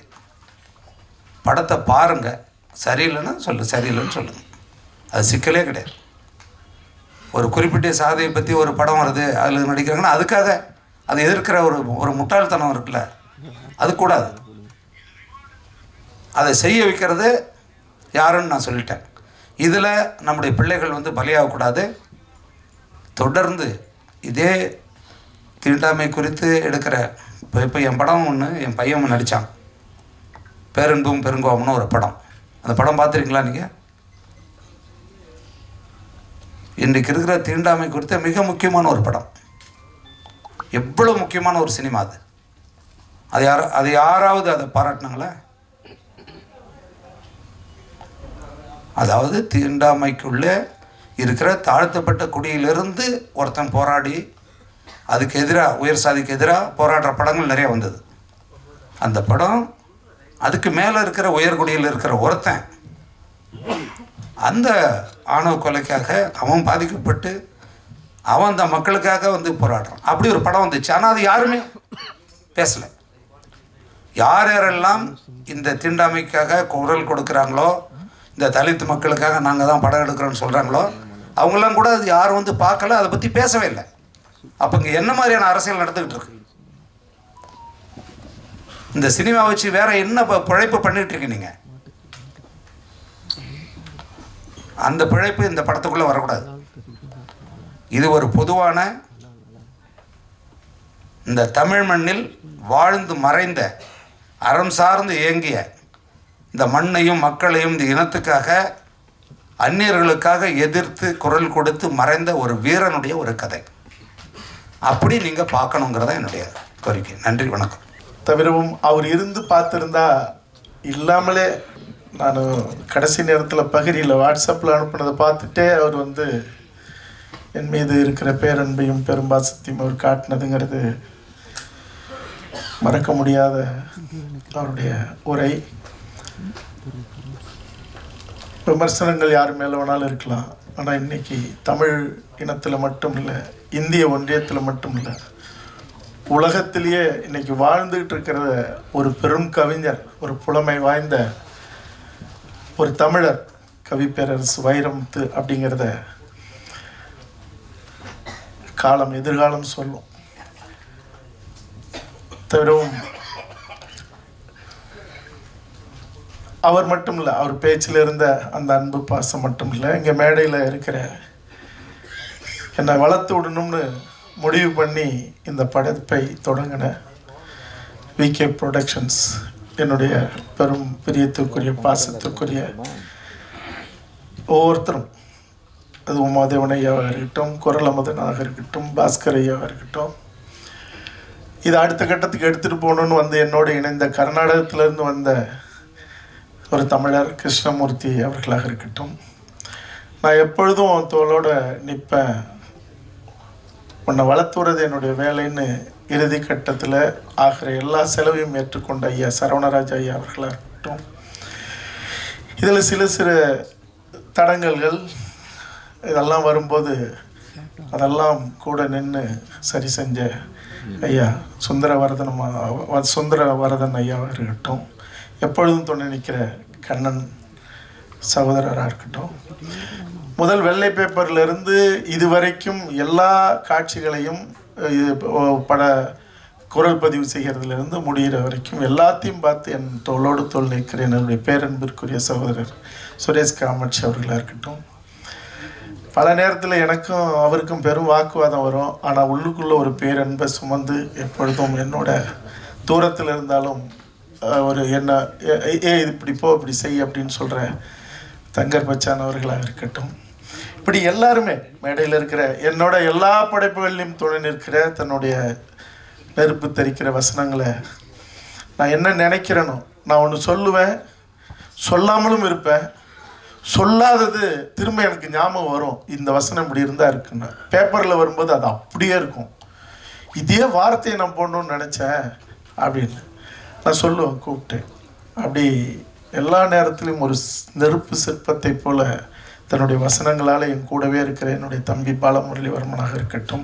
இப்படி எல்லாருமே இந்த அன்புன்றது இவர்கள் மட்டும் இல்லை, நான் ஒரு பேச்சுக்கு சொல்லலை, எதிரில் உட்கார்ந்துருக்கிற ஒரு என்னுடைய ஊடக தோழமைகள் சகோதரர்கள், உங்களுக்கும் நான் அது என்ன வார்த்தை சொல்கிறதுன்னு எனக்கு தெரியல, நீங்களும் அந்த பேரன்பை எல்லா நேரத்திலையும் செலுத்திக்கிட்டு இருக்கீங்க. என்னை பார்க்கும்போது நான் படைப்பு செய்யாத போது, போராட்ட காலத்தில்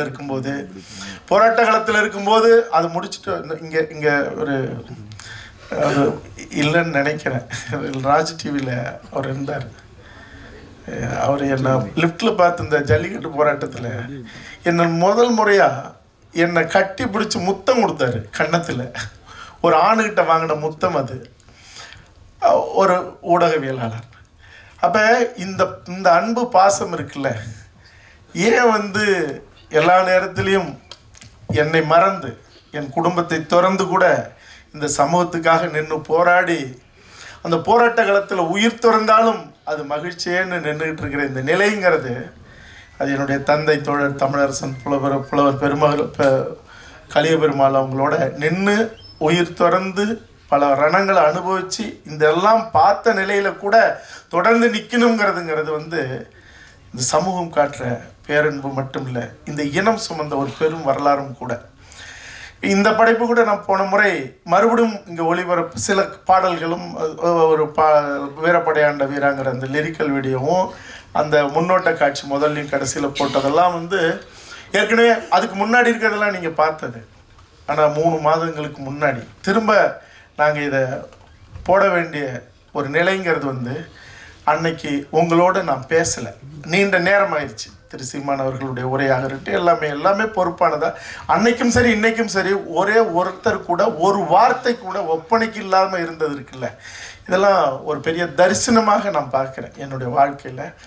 அதில் நீங்கள் எப்பவும் துணை நிற்கிறதும் நேரம் கடந்த இந்த நிலையில் கூட அண்ணாந்து பார்க்குற வானத்தில் மட்டும் இல்லை, இந்த அரங்கத்திலையும் வெண்மணி பூச்சிகளாக நட்சத்திரமாக இன்றைக்கி அது உங்களோட நானும் என்னோட நீங்களும் நாம் எல்லாரும் இந்த படையாண்ட மாவீராவுக்கு இந்த இடத்துல அமர்ந்திருக்கிறது சந்திக்கிறதுங்கிறது பெரு நெகிழ்வானது. என்னென்னா ஒரே ஒரு செய்தியை மட்டும் சொல்கிறேங்க. எல்லாரும் கிருஷ்ணமூர்த்தி அவர்கள் பேசும்போது, சகோதரர் தங்கர் பச்சான் அவர்கள் பேசும்போதெல்லாம் சொன்னாங்க, மனநோயாளிகள் நிறைஞ்ச இடம், ஊடக உள்ள அந்த ஒவ்வொரு காட்சி பதிவுலையும் ஏதாவது ஒரு பதிவில் வந்து பின்னூட்டமிடும்போது மனநோயாளிகளாக பதிவிடுறாங்க அப்படின்னாரு. அவர் தயாரிப்பாளராக புதுசு கிருஷ்ணமூர்த்தி அவர்கள் பல கோடி ரூபாய் இதில் வந்து இந்த படைப்பில் தன்னுடைய பங்களிப்பு செஞ்சுருக்காரு. ஆனால் கர்நாடகத்தில் இருக்கிறாரு. அவருடைய வழியை அதை சொல்லும்போது இப்போ நான் கூட வந்து கொஞ்சம் அமைதியாக தப்படுத்துக்கணும். பின்னாடி இருக்கிற சகோதரர் அவங்க அதாவது வழக்கமாக போராட்ட களத்தில் என்னை பார்க்கும்போது அது வந்து ஒரு இயல்பான ஒரு நிலை தான். அந்த களத்தில் நான் நிற்கும்போது நீங்கள் பார்த்துருப்பீங்க, ஒரு பெரும் தகிப்பாக இருப்பேன். ஆனால் வேறு எந்த இடத்துலையும் நான் அப்படி இருக்கிறது இல்லை. ஆனால் அந்த தகிப்பான மனநிலையும் பெரும் கோபத்தையும் இந்த படைப்பை நான் செய்யும்போது என் மேலே கரைப்படுத்தின, காயப்படுத்தின, பதிவு செய்யப்பட்ட வார்த்தைகளும் வாக்கியங்களும் அந்த இயல்புலேருந்து நான் மாறுறதுக்கு கற்றுக்கிட்டேன். இல்லாட்டி போனால் இப்போ கூட அதற்குரிய மனிதர்கள் யாருன்னு எனக்கு தெரியாதில்லை. அவனை மனிதனே சொல்ல முடியாது, மிருகத்துக்கு ஈடானவர்கள் தான் சொல்லணும். யாருன்னு தெரிஞ்சும் கூட நான் அமைதியாக இருக்கிறதுக்கான காரணம் என்னென்னா, 50,000 ஆண்டுகள் வரலாறு கொண்ட இந்த தமிழர் குடிகளில் நான் உயிராக நேசிக்கிற அத்தனை தமிழ் சமூகங்களும் தனித்தனி சமூகங்களும் அதுக்கு என் தந்தை நின்னது போல் 43 ஆண்டுகளுக்கு முன்னாடி நான் ஏற்கனவே சொல்லியிருக்கேன்னு நினைக்கிறேன். ஊருக்குள்ள சாலையில், ஊர் சாலையில் என்னுடைய தந்தை தன்னுடைய சொந்த நிலத்தை, பூர்வீக நிலத்தை பட்டியல் சமூகத்துக்கு கொடுத்ததுக்காக எங்கள் ஊர் தேரில் நான் கை வைக்க முடியாது. சொந்த அத்தை பையன் பச்சையாக திட்டி பட்டங்கட்டி சொந்த அத்தை பையன் போடா வைப்பாங்க, திண்ணையில் உட்கார வைக்கிறான், வீட்டில் நடுக்கூடத்தில் வச்சு சோறு போடுறான், நீ எல்லாம் நீ அப்படி தான் இருக்க போகிற, இங்கே நிற்காத அப்படின்னு என்னை துரத்துவாங்க. அந்த வழியில் வந்தவன் இன்னும் அதே மனநிலையில் தான் நான் இருக்கேன். காரணம், தமிழ் மண்ணில் பிறந்தவன்ல எவனும் உயர்ந்தவனும் இல்லை, தாழ்ந்தவனும் இல்லை. பேருக்கு சாதி இருக்கலாம், ஆனால் ஒரு தாய் மக்கள்ங்கிறதுல எந்த மாற்றமும் இல்லை. அந்த மாற்றத்தை உறுதி செய்ய எவன் இந்த மண்ணில் கங்கணம் கட்டிட்டு நின்னாலும் அவன் அடியோடு வீழ்த்தப்பட வேண்டியவன் அப்படிங்கிறதான். அப்படி இருக்கும்போது ஒரு சாதிய படத்தை ஏன் எடுக்கணும் அப்படின்னா, நீங்கள் ஒரு வரலாற்றில் தான் தொடங்கணும். அந்த வரலாற்றை முடிக்கும்போது அதுக்காக மாற்றி எழுதப்படுறதில்லை. அந்த மாற்றத்துக்காக நின்னவனுடைய வரலாறை சொல்லும்போது தான் இந்த மண்ணில் இருள் மண்டி கிடக்கிற குப்பையும் கூலமுமா, இன்னும் சொல்லப்போனால் அழுக்கு மண்டி கிடக்கிறத அதை அழிக்க, எரிக்க, சாம்பலாக்க, அதிலிருந்து தான் நீங்கள் எடுக்க வேண்டியது இருக்கு. அப்படிப்பட்ட ஒரு படைப்பு தான் இந்த படைப்பை. இதில் இருக்கிற உங்களுக்கு நிறைய கேள்விகள் இருக்கும், எனக்கு தெரியும். போன முறையே எழுதுனீங்க. எத்தனையோ பேர் இதில் இவ்வளோ பேர் பங்களிப்பு செஞ்சுருக்காங்க. பெரும் பெரும் கலைஞர்கள், தொழில்நுட்ப கலைஞர்கள், நடிப்பு கலைஞர்கள். ஏன் எல்லாரும் வரல? உண்மையாக சொல்லப்போனால் 60% அவர்கள் அத்தனை பேருமே இன்றைக்கி உங்களுக்கு தெரியும், எல்லாருமே வந்து பிஸியானவர்கள், நேரம் இல்லாமல் ஓடி ஓடி உழைக்கிறவர்கள், அல்லது அவர்களுக்கான வாய்ப்பு திறமையானவர்கள். அவர்கள் வந்து வேறு வேறு இடத்துல தங்களுடைய பணியில் இருக்காங்க. ஆனால் கலந்துக்கவே முடியாத அளவுக்கு ஒரு இனத்தனமான வேலையை எழுத்து மூலமாகவும், இன்னும் சொல்ல போனால் கொஞ்சம் கூட கூச்ச நாச்சம் இல்லாத சில கலைஞர்களை அழைச்சி சாதி வெறி பிடிச்ச இந்த படைப்பில் சாதி வெறியோடு இயங்குகிற அவன் மட்டும்தான், அவன் இந்த மாதிரி ஆட்கள் தான் சாதியோடு இயங்குறான். அனிதா வீட்டில் போராடி என் மேலே மட்டும்தான் வழக்கு. அதிகாலை 6:30 மணிக்கு இன்னும் பிடிவாரண்டு போட்டு செந்துறையில் போய் நான் நின்னேன். இப்போவும் வழக்கு. அதே பட்டியல் சமூகத்துடைய காந்தாரி அம்மன் அந்த சிலையை வைக்கிறதுக்கு, அடிக்கல் நாட்டுறதுக்கு அதற்குரியவர்கள் யாரும் போல, அதற்குரியவர் இல்லாதவர்களும் பேர் போட்டு அவர்களும் போக தயங்கின நிலையில் தூத்துக்குடிக்கு நான் போகும்போது ஏற்கனவே சொல்லியிருக்கேன், அதிகாலை 6:30 மணிக்கு தூத்துக்குடியில் கைது செய்யப்பட்டேன். நான் என் தமிழர் குடிக்காக நான் பட்டியல் சமூகத்துக்காக போன போது. ஆக நீங்கள் தேவருக்கு இன்னும் ஏற்கனவே உங்களுக்கு தெரியும், எல்லா இடத்துலையும் நின்று இருக்கேன். ஆனால் என்ன சாதி வெறியனா கட்டமைக்கிறது மட்டும் இல்லை, இந்த படைப்பை வீழ்த்தணுங்கிறதுக்காக அது என்ன அது என்ன படைப்புங்கிறது ஒரு குழந்தை. நீங்கள் எங்கேயாவது ஒரு இடத்துல என்ன நீங்கள் கூர்மையாக சில நேரங்களில் பார்த்துருக்கலாம். எந்த சமூகத்தையாவது நான் காயப்படுத்திருக்கேனா, எந்த இனத்தையாவது நான் காயப்படுத்திருக்கேனா, எந்த தமிழ் சாதியை அசிங்கப்படுத்துறதுக்காக நான் நின்றுருக்கேனா? ஆனால் இந்த வேலையை ஏன் இவ்வளவு கங்கணம் கட்டிக்கிட்டு எதுக்கு இந்த அருவருப்பை எதுக்கு செய்யணும்? இதற்கு நான் ரொம்ப என் மேலே என் மண்ணை, என் பகுதி மண்ணை சார்ந்த ஒரு தலைவர். என் தந்தையும் அவர் தந்தையும் ஒன்றா படித்தவங்க. எனக்கும் அவருக்கும் நல்ல நட்பு மட்டும் இல்லை, புரிதல் மட்டும் இல்லை, ஒரு பெரிய ஒரு அற்புதமான ஒரு எங்களுக்குள்ள ஒரு நட்பு உறவு. அவர் கூட இருக்கிற ஒரு ஆள் அல்பத்தனமாக ஒரு வேலையை நீங்கள் வந்து நேரில் பேசுறது, ஃபோன் போட்டு பேசுறது, நீங்கள் அதில் எல்லாத்தையும் விட்டு எழுத சொல்கிறது. பெரும் கலைஞர்கள் நடுராத்திரிலெல்லாம் எனக்கு ஸ்க்ரீன்ஷாட் எடுத்து என்னங்க ட்விட்டர்லேயும் ஃபேஸ்புக்லேயும் இப்படியெல்லாமா அவங்க தாய் தந்த மூதாதையர்கள்லாம் எடுத்து, என்னடா நீங்கள் என்னடா மனுஷனுங்க, ஒரு குழந்தை என்ன தொண்டையில் பிறந்த குழந்தைய தொண்டையில் கால் கட்டவரில் வச்சு அழுத்தி அது கீச்சுன்னு கத்தி உயிர் மூச்சு விடுறத ரசிக்கிற இந்த மனநிலைங்கிறது என்ன? நீ இல்லை என்ன நீங்கள் செய்ய போகிறீங்க? ஆக இது திரைப்படத்துறையில் இல்லை, மனித குலத்தில் இருக்கக்கூடாது.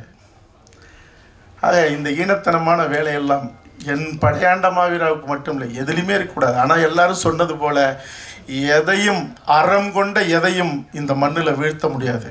சில காலம் மறைக்கலாம், அது மறுபடியும் எழுந்து வரும் கீழடி போல. செம்மணி புதைக்குழி 20 வருஷத்துக்கு முன்னாடி கொன்று ஆயிரக்கணக்கான பேரை புதைச்ச இடத்துல இன்னைக்கு சிங்களவனே வந்து ஆய்வு பண்ணி தினம் தோண்டி எடுத்துக்கிட்டு இருக்கான். என் தாய் மொழிக்கும் சமமான என்னுடைய தமிழீழ தேசிய தலைவன் பிரபாகரன் அறமாக ஆண்ட அந்த மண்ணில் நடந்த அந்த கொடூரமே இன்னைக்கு அவர்களுக்கு எதிராக வெளியே வந்துக்கிட்டு இருக்கு. படைப்பை போய் வீழ்த்த நினைக்கிறதுங்கிறதெல்லாம் ரொம்ப அருவருப்பானது. ஆனாலும் இந்த படைப்புக்காக துணை நின்ற இவர்களை நான் என்னன்னு சொல்கிறது, நான் முன்னாடி சொன்னது போல் எனக்கு எதுவுமே இல்லை. தொடர் தமிழரசன் வரலாறு எடுக்கணும், மேதகு பிரபாகரன் வரலாறு எடுக்கணும். இந்த வரலாறுகள்லாம் எடுத்துட்டு நான் சுகமாக சாயறதுக்கு இல்லை, சரியறதுக்கு இல்லை, சரிஞ்சு கிடக்கிற இந்த தமிழினத்தை தலை நிமிர்த்த மீண்டும் ஒரு புதிய வரலாற்றை படைக்க, இந்த இனத்தின் எதிரிகளை தலைகுனிய வைக்கிறதுக்கு மட்டும் இல்லை, இனி என் இனத்துக்கான எதிரிகள் எவனோ இனி தலை தூக்கக்கூடாதுன்னு நிமிரும் போதே வெட்டி சாட்சி இந்த மண்ணை புதைக்கிறதுக்காக, அதுக்காக தான் இந்த படைப்புகள்லாம். கவி பேரரசர் அவர்கள் சொன்னாங்க, அந்த பாபா வீரா மாவீரா அந்த பாடலை பார்க்க நெருப்பு பொறி பறக்குச்சு அப்படின்னு. படமும் அப்படிதான். இந்த படைப்பு, நான் இந்த படைப்பில் இருந்த டப்பிங் கலைஞர்களுக்கு ஒரு 35 பேர் வந்து அவங்க அந்த குரல் கொடுத்துக்கிட்டே வந்தவங்க கிளைமேக்ஸை மட்டும் ஏங்க எங்களுக்கு கொஞ்சம் நல்லா அப்படியே தான் காட்டுங்களேங்கன்னு 2 சீனை பார்த்துட்டு சரி இவங்க கிளைமேக்ஸ் பார்க்கட்டுமேன்னு நான் போட்டு விட்டேன். நீங்கள் படமாக பார்க்கும்போது அந்த இறுதிக்கட்ட காட்சி வரும். அதுதான் அந்த சைந்தவி அவர்கள் பாடின அந்த பாடல், வைரமுத்து அவர்களுடைய அந்த வரிகளும், ஜிவி பிரகாஷோடைய அந்த உயிர் சுமந்த அந்த மெட்டும், சைந்தவி அவங்களுடைய குரலும். நீங்கள் வந்து கண்ணுள்ள எவரும், அவன் மொழி வேறையாக இருக்கலாம், சாதி வேறையாக இருக்கலாம், இனம் வேறையாக இருக்கலாம், எதுவாக வேணாலும் இருக்கலாம், அவன் கண்ணீர், அவன் கதறி விம்மி, அவன் கண்ணீர் கன்னத்தில் வழிஞ்சு நெஞ்சில் இருக்கிற அந்த சட்டையை இதயத்தை நினைக்கும். அது என்ன ஒரு அறம் சுமந்த ஒருத்தனுடைய வரலாறுங்கிறது, அது இடைவெளி இல்லாத ஒரு பெரும் நெருக்கத்தை மட்டும் இல்லை, ஒரு தாக்கத்தை உருவாக்குங்கிறத அந்த டப்பிங் கலைஞர்கள் பார்த்துட்டு ஒரு 10-15 நிமிஷம் கட்டி பிடிச்சி என்னை அழுதுகிட்டே இருந்தாங்க. நான் அந்த இடத்துலையே என் படைப்புக்கான புனிதத்தை நான் அடைய தொடங்கிட்டேங்கிறது தான். நான் தமிழரசன் வரலாறும் பிரபாகரன் வரலாறும் எடுப்பதுங்கிறது உறுதிப்படுத்தப்பட்டது இந்த படத்தினுடைய வெற்றியோடு சேர்த்து அப்படின்னு நான் அந்த இடத்துல ஒரு தரிசனமாக உணர்ந்தேன். இந்த படைப்பு வெல்லுங்கிறதுல எனக்கு எந்த மாற்றமும் இல்லை. உங்களுக்கு எண்ணற்ற கேள்விகள் இருக்கலாம். இதை தாண்டி இங்கே தெளிவுபடுறதுக்காக அல்லது மற்றவங்களுக்கு தெளிவுபடுத்துறதுக்காக என் மேலே பாய்ச்சப்படுகிற அம்பு கேள்விகள் கூட உங்கள்கிட்ட இருக்கலாம். எது வந்தாலும் அதற்கு உரிய பதிலை சொல்ல நான் காத்துக்கிட்டு இருக்கேன். ஏன்னா பசி நேரம், சர்க்கரை சம்மந்தப்பட்ட சில சிக்கல்கள் இருக்கிறவங்களுக்கு அதெல்லாம் பெரிய தொந்தரவு தான். என்னுடைய மன்னிப்பை கேட்டுக்கிறேன். உணவு எல்லாரும் சேர்ந்து அருந்துவோம். அதுக்கு முன்னாடி உங்கள் கேள்விகளை கேளுங்க. நன்றி. நான் மறந்துட்டேங்க கௌதம், மறந்துட்டேன். என்னென்னா நான் ஒரு திரைக்கதை எழுதிக்கிட்டு இருக்கேன். அதில் நான் வெளியில் இருந்துட்டேன். இந்த படம் எனக்கு பார்க்க முடியாமல் போயிட்டுது. 2 முக்கியமான நண்பர்கள், முக்கியமானன்னா எனக்கு முக்கியமானவங்க இல்லை, இந்த தமிழ் சமூகத்துக்காகவே தொடர்ந்து இடையறாது பணியாற்றிருக்கிற 2, ஒன்று ஊடகத்துறையில் முக்கியமான ஒருத்தர் அவர், இன்னொருத்தர் ஒரு மருத்துவர். அவங்க 2 பேரும் இந்த படம் பார்த்துட்டு என்ன இரவு கூப்பிட்டாங்க. அவங்க வந்து என்னென்னா ஒரு பிரிவு போட்டோம். இரு கௌதமனை திட்டுக்கிட்டே இருப்பாங்க 2 பேரும். இவன் என்னங்க இவன் ஒரு வேலை என்னங்க படம் எடுக்கிறான், அது பண்ணுறாங்க, எங்கே அவன் சும்மாவே இருக்க மாட்டேங்கிறான், போய் கத்திப்பறா மேம்பாலத்துக்கு கூட்ட போட்டுட்டு இருக்கான். நாங்கள் என்னங்க அவன் இப்படி ஆளாங்க, என்னங்க அது இப்படி எனக்கு திட்டுவாங்க, ஏன்னா என் கூட தான் இருக்கிறாள் கௌதமன். சரிங்க படம் என்னங்க வர சொல்லுங்கண்ணா, நல்லா எடுத்துட்டாங்க படம், ரொம்ப நல்லா இருக்குதுங்க அப்படின்னாங்க. அப்படிங்களா அப்படின்னா, இல்லை நீங்கள் பாருங்கள், ரொம்ப நாங்களாம் அழுதுச்சோம் 2 பேரும். நாங்கள் வாழ்க்கையில் அழுதே இருக்க முடியாத அவங்க 2 பேரும் அப்படி சொன்னால் எனக்கு மகிழ்ச்சியாக இருந்தது. நான் அதை சொல்லணும். ஏன்னா கௌதமா நீ வந்து அவங்க அப்படி சொல்ல மாட்டாங்க, சொல்ல வச்சுருக்கேன், எனக்கு அது மகிழ்ச்சி. தம்பி நீ தமிழ் நீ நல்லா வாடா, நீங்கள் வாடா வா, ஏன்னா நான் அந்த கடமை தவறிட்டேன். நல்லா வரணும். கௌதமன் கொஞ்சம் கூட ஒரு பகட்டு இல்லாமல் பிள்ளைய அந்த ஒரு தமிழ் உணர்வோடு வளர்த்துட்ருக்காரு. நீ நல்லா வரணும். நீ வந்து என்ன பெரிய நடிகன் ஆகிட்டு இந்த மக்களை தொந்தரவு பண்ணக்கூடாது, சரியா? சரி, கேள்விகள் தொடங்கி விரைவில் முடிக்கலாம். இந்த படம் வந்து காடுவெட்டி குருவோட வரலாறு அப்படின்னு நீங்கள் சொல்லிட்டு இருக்கீங்க. ஆனால் அதிகாரபூர்வமாக நீங்கள் எங்கேயுமே உங்கள் விளம்பரத்துலேயோ உங்கள் இதுலேயோ பதிவு பண்ணலையே. இது இவருடைய வரலாறு தான் பதிவு பண்ணல. 1. 2வது அவர் குடும்பத்தை சேர்ந்தவர்களை எங்கிட்ட கேட்காமலேயே வந்து ஒரு படம் எடுத்துகிட்டு இருக்காரு, நாங்களே அப்படி ஒரு படம் எடுக்கிற மாதிரி ஐடியாவில் இருக்கோம்னு சொல்லியிருக்காங்க. சரி, போன இசை வெளியீட்டு விழாவுக்கு வந்தீங்களா? வரலையா? நான் போன இசை வெளியீட்டு விழாவிலேயே பிரகடனப்படுத்திட்டோம். நீங்கள் கேட்ட முதல் கேள்வி. 2வது கேள்விங்கிறது சொல்லலையேங்க. இது வந்து இது பேஸ்ட் ஆஃப் ட்ரூ ஸ்டோரி இவரோட இது அப்படின்னு நீங்கள் அதிகாரபூர்வமாக உங்கள் ப்ரொமோல நீங்கள் படம் பார்க்கும்போது இந்த படத்தில் நான் வந்து 2 பேராகவும் எடுத்தேன். காடுவெட்டி குருன்னு எடுத்தேன். அப்புறம் நாம் எல்லா நேரத்துலையும் அதிகார வர்க்கத்தை எடுத்துக்கிட்டு தானே இருக்கோம். விடலைன்னா காடுவெட்டி குணான்னு எடுத்தேன். என்னுடைய பாடல் வெளியீடு முன்னாடி நடந்தது, கொடுக்க மாட்டேன்ட்டாங்க. சமூகத்தின் பெயரை சொல்லக்கூடாது, அவர் பேரை சொல்லக்கூடாது, எங்கள் குருசாமிலாம் அவர் வந்து புலிக்கொடி பாடல், இன்னும் எத்தனையோ இது உங்களுக்கு தரவே முடியாதுன்ட்டாங்க. எனக்கும் அந்த சென்சார் அதிகாரி உயர் அதிகாரிக்கும் இதுவரைக்கும் தமிழ் சினிமாவில் அப்படி ஒரு வாக்குவாதமும் ஒரு கசப்பும் நடந்திருக்குமா, தகிப்பும் நடந்திருக்குமான்னு எனக்கு தெரியாது. நீங்கள் எங்கே வேணாலும் போங்க, தர முடியாதுங்க. நீங்கள் படம் எடுத்து முடித்ததுக்கு அப்புறம் படத்துக்குள்ளே இந்த சமூகத்தில் பெரிய சிக்கலும் கலவரமும் வந்தால் யாருங்க பொறுப்பு? அதுக்காக நான் வந்து ஐஏஎஸ் படிச்சுட்டு வந்திருக்கேன் அப்படின்னு அவர் சொன்னேன். இதுக்கு முன்னாடி எதுவுமே அப்படி செய்யாதவன், நான் கொடுத்த பாட்டிலையுமே எந்த சிக்கலும் இல்லாதப்ப நீங்கள் கொடுக்க முடியாதுன்னு சொல்கிறதுக்கு உங்களுக்கு என்னங்க அது அதிகாரம் இருக்குது? இதுக்கு தான் நீங்கள் அந்த படிப்பை படிச்சுட்டு வரீங்களா, வந்தீங்களா அப்படின்னு கேட்டேன். நீங்கள் என்ன சொன்னாலும் சரி, எனக்கு கொடுத்த வேலையை தான் நான் செய்ய முடியும். இல்லை இங்கே யாருமே, நான் சொன்னேன் பாட்டில் கலவரத்தை ஏற்படுத்தினா நீங்கள் வெட்டுங்க, படத்தில் வேணாலும் வெட்டுங்க. அப்படி இருக்கும்போது இல்லாத போது நீங்கள் எப்படி நீங்கள் வந்து பாடலே வெளியிட முடியாது? நீங்கள் படத்தை காட்டுங்க, படத்தை பார்த்துட்டு தான் நான் பாடல் வெளியிடு கொடுப்பேன்னு இது வரைக்கும் தமிழ் சினிமாவிலே இல்லாத, அல்லது எனக்கு தெரிஞ்சு இந்திய சினிமாவிலே இல்லாத நீங்கள் எப்படி செய்ய முடியும் அப்படின்னப்ப இது ரொம்ப சென்சிட்டிவானது, அதனால் நாங்கள் செய்ய முடியாது அப்படின்ட்டார். நான் உண்மையிலே ஒரு பெரும் வார்த்தை, அது ஒரு படைப்பாளியினுடைய கோபமான தரம் தாழ்ந்த வார்த்தை இல்லை, ஒரு வார்த்தையை சொல்லி வயிற்றில் அடிச்சுட்டு படைப்பை இப்படியெல்லாம் சிதைக்கக்கூடாது அப்படின்னு சொல்லிட்டு வந்துட்டேன். படைப்பை பார்த்தாங்க. பார்த்துட்டு நீங்கள் கேட்ட கேள்விக்குள்ளேயே ஒரு பதில் இருக்குது. இந்த படைப்பு வழக்காடு மன்றத்துக்கு போயிருக்கு. வழக்காடு மன்றத்துக்கு போகிறதுக்கு அவங்களுக்கு 100% உரிமை இருக்குது. வழக்காடு மன்றத்தில் என்ன போயிருக்கு? என் தந்தை பெயருக்கு களங்கம் ஏற்படுத்துவது போல இந்த கதை அமைக்கப்பட்டிருப்பதாக நாங்கள் நம்புகிறோம். அதனால் இந்த படத்துக்கு சென்சார் தரக்கூடாது. சென்சார் கோர்ட் டைரக்ஷன் எங்கே சென்சார் கொடுத்துருச்சு. சென்சார் அதுக்கு தான் இது பதிலுக்கு நானும் வழக்குக்கு போனேன். நீங்கள் ரெண்டையும் பாருங்க, கொடுக்கறது கொடுக்காதுங்கிறது உங்களுடைய தீர்ப்பில் உங்களுடைய முடிவில் இருக்குன்னு ஹைகோர்ட் சொல்லிடுச்சு. அதனால தான் நான் தரமாட்டேன்னு இன்னும் ஸ்ட்ராங்கானாங்க. அப்போ படைப்பை பார்த்ததுக்கப்புறம் என் பாடல் வெளியீடு தள்ளி போச்சு. படத்தை பார்த்தாங்க. பார்த்துட்டு 2 மணி நேரம் என்னை கூப்பிடாமலே டிஸ்கஷன். அப்புறம் உள்ளே கூப்பிட்டாங்க.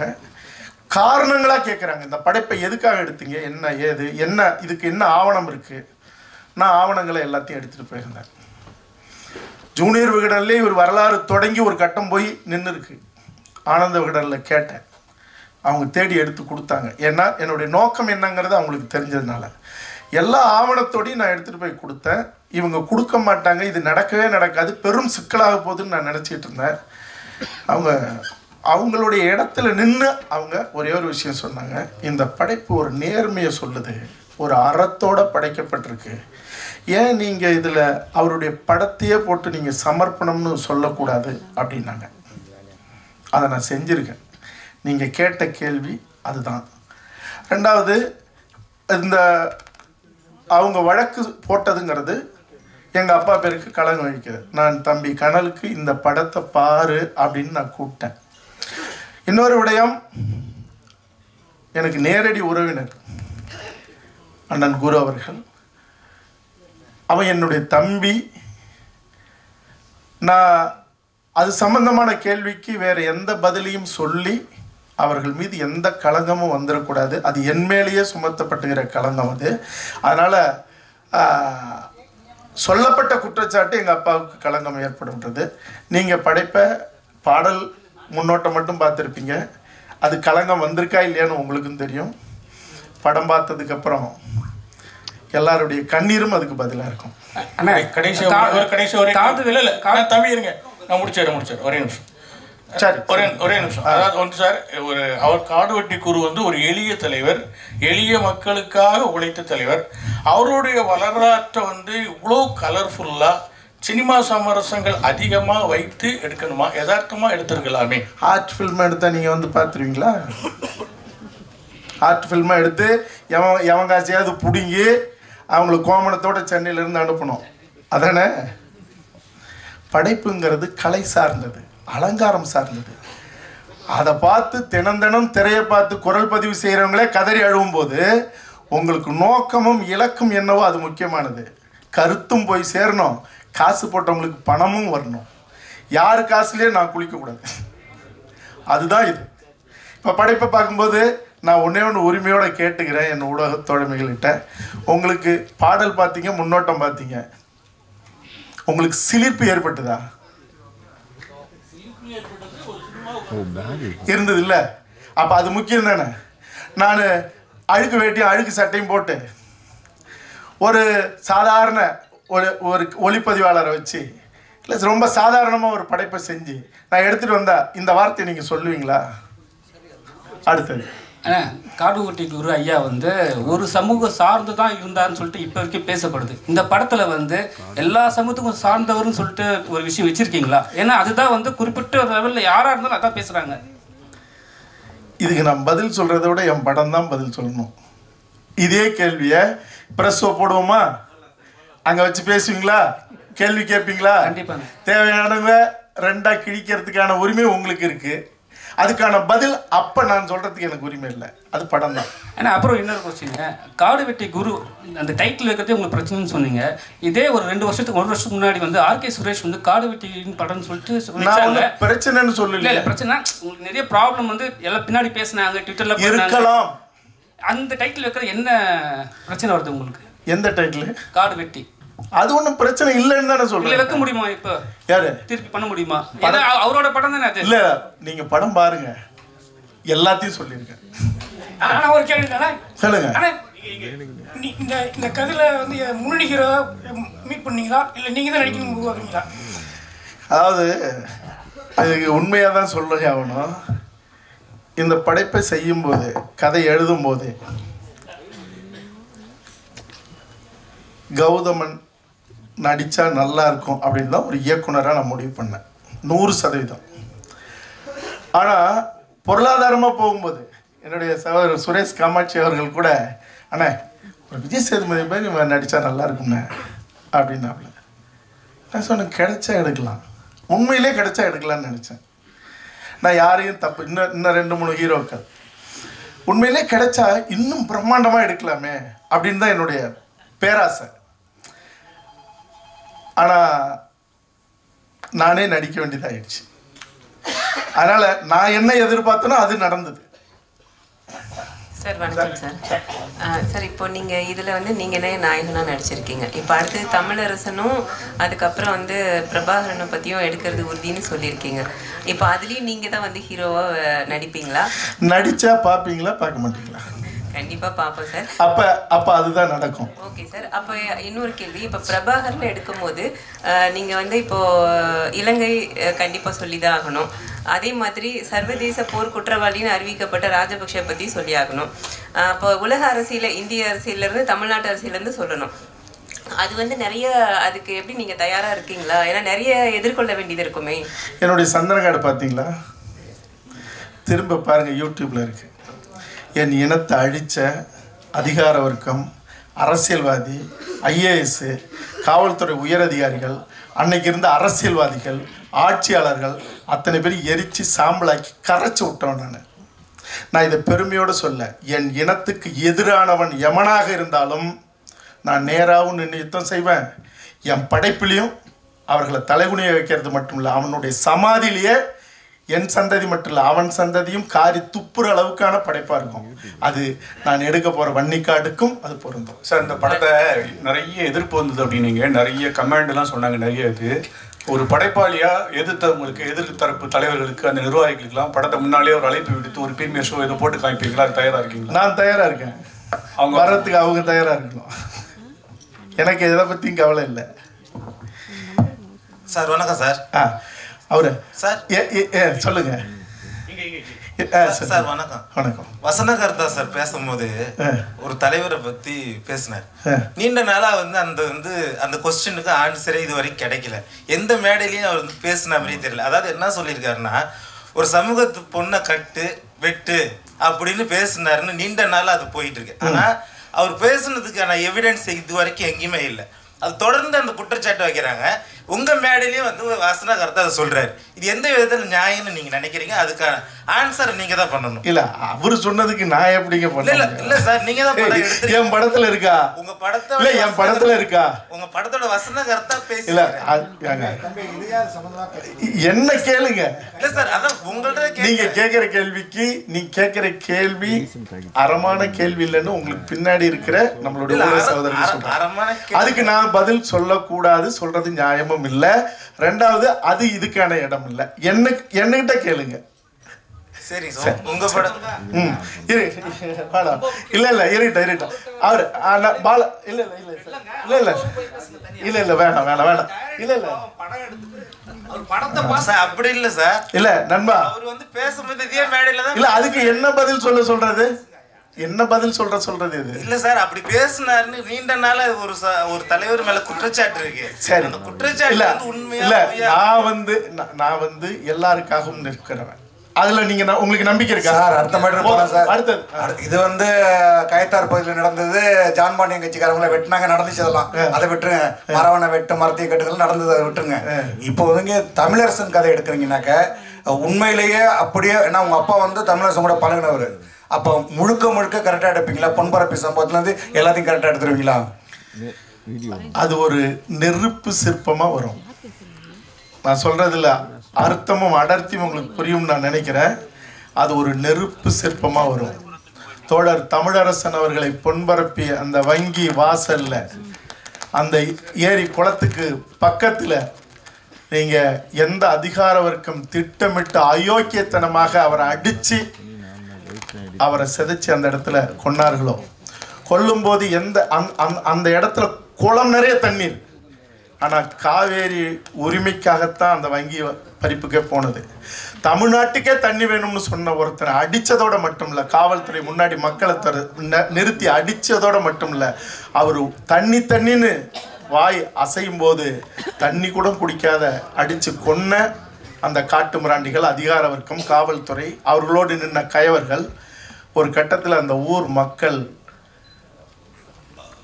அந்த மக்களுக்கு ஏதாவது செய்யணும், அந்த மக்களும் சேர்ந்து அடித்து கொண்டுருச்சுன்னு அன்றைய ஆட்சி, அதிமுக ஆட்சி, எம்ஜிஆர் ஆட்சி, அந்த மக்களுக்கு பள்ளிக்கூடம் கட்டி கொடுத்தது, சமூக நல கூடம் கட்டி கொடுத்தது. இவங்க எல்லாரும் தண்ணீர் நீர்த்தேக்க தொட்டி கேட்கும்போது அந்த மக்கள் ஒரு இடத்துக்கு கூட்டு போகிறாங்க. தமிழரசனை அடித்து கொல்லப்பட்ட இடம் அந்த இடம். அந்த மக்கள் சொல்கிறாங்க, ஒரு மாவீரன், மகத்தான ஒரு தமிழன், இந்த தமிழ்நாட்டுக்கே தண்ணி வேணும்னு கேட்டவன அவனுக்கு ஒரு வாய் குளம் நிறைய தழும்பி தண்ணி நிற்கும் போது ஒரு வாய் தண்ணி கொடுக்காம அவர்களை சாகடிக்கப்பட்ட நாங்கள் எங்களுடைய தலைமுறை காலத்துக்கும் தண்ணீர் குடிக்க தமிழரசன் உயிர் விட்ட இடத்துல எங்களுக்கு வாட்டர் டேங்க் கட்டி கொடுங்கன்னு சொல்லி ஒரு வெள்ளி முளைச்ச வேலையில் என்னட்டு அந்த இடத்துல சொல்கிறாங்க. நான் அண்ணாந்து பார்க்குறேன் ஒரு உயர்ந்த நீர்த்தேக்க தொட்டி, திரும்பி பார்க்குறேன் என்கிட்ட சொல்லிகிட்டு இருந்தேன். அந்த சம்பவத்தில் சம்மந்தப்பட்டவர்கள்லாம் தலை குனிஞ்சு நின்றுட்டு இருந்தாங்க. இந்த வரலாறு கேட்கும்போதே உங்களுக்கு ஒரு ஆன்மாவை சிலிர்க்க வச்சுருக்கோம்.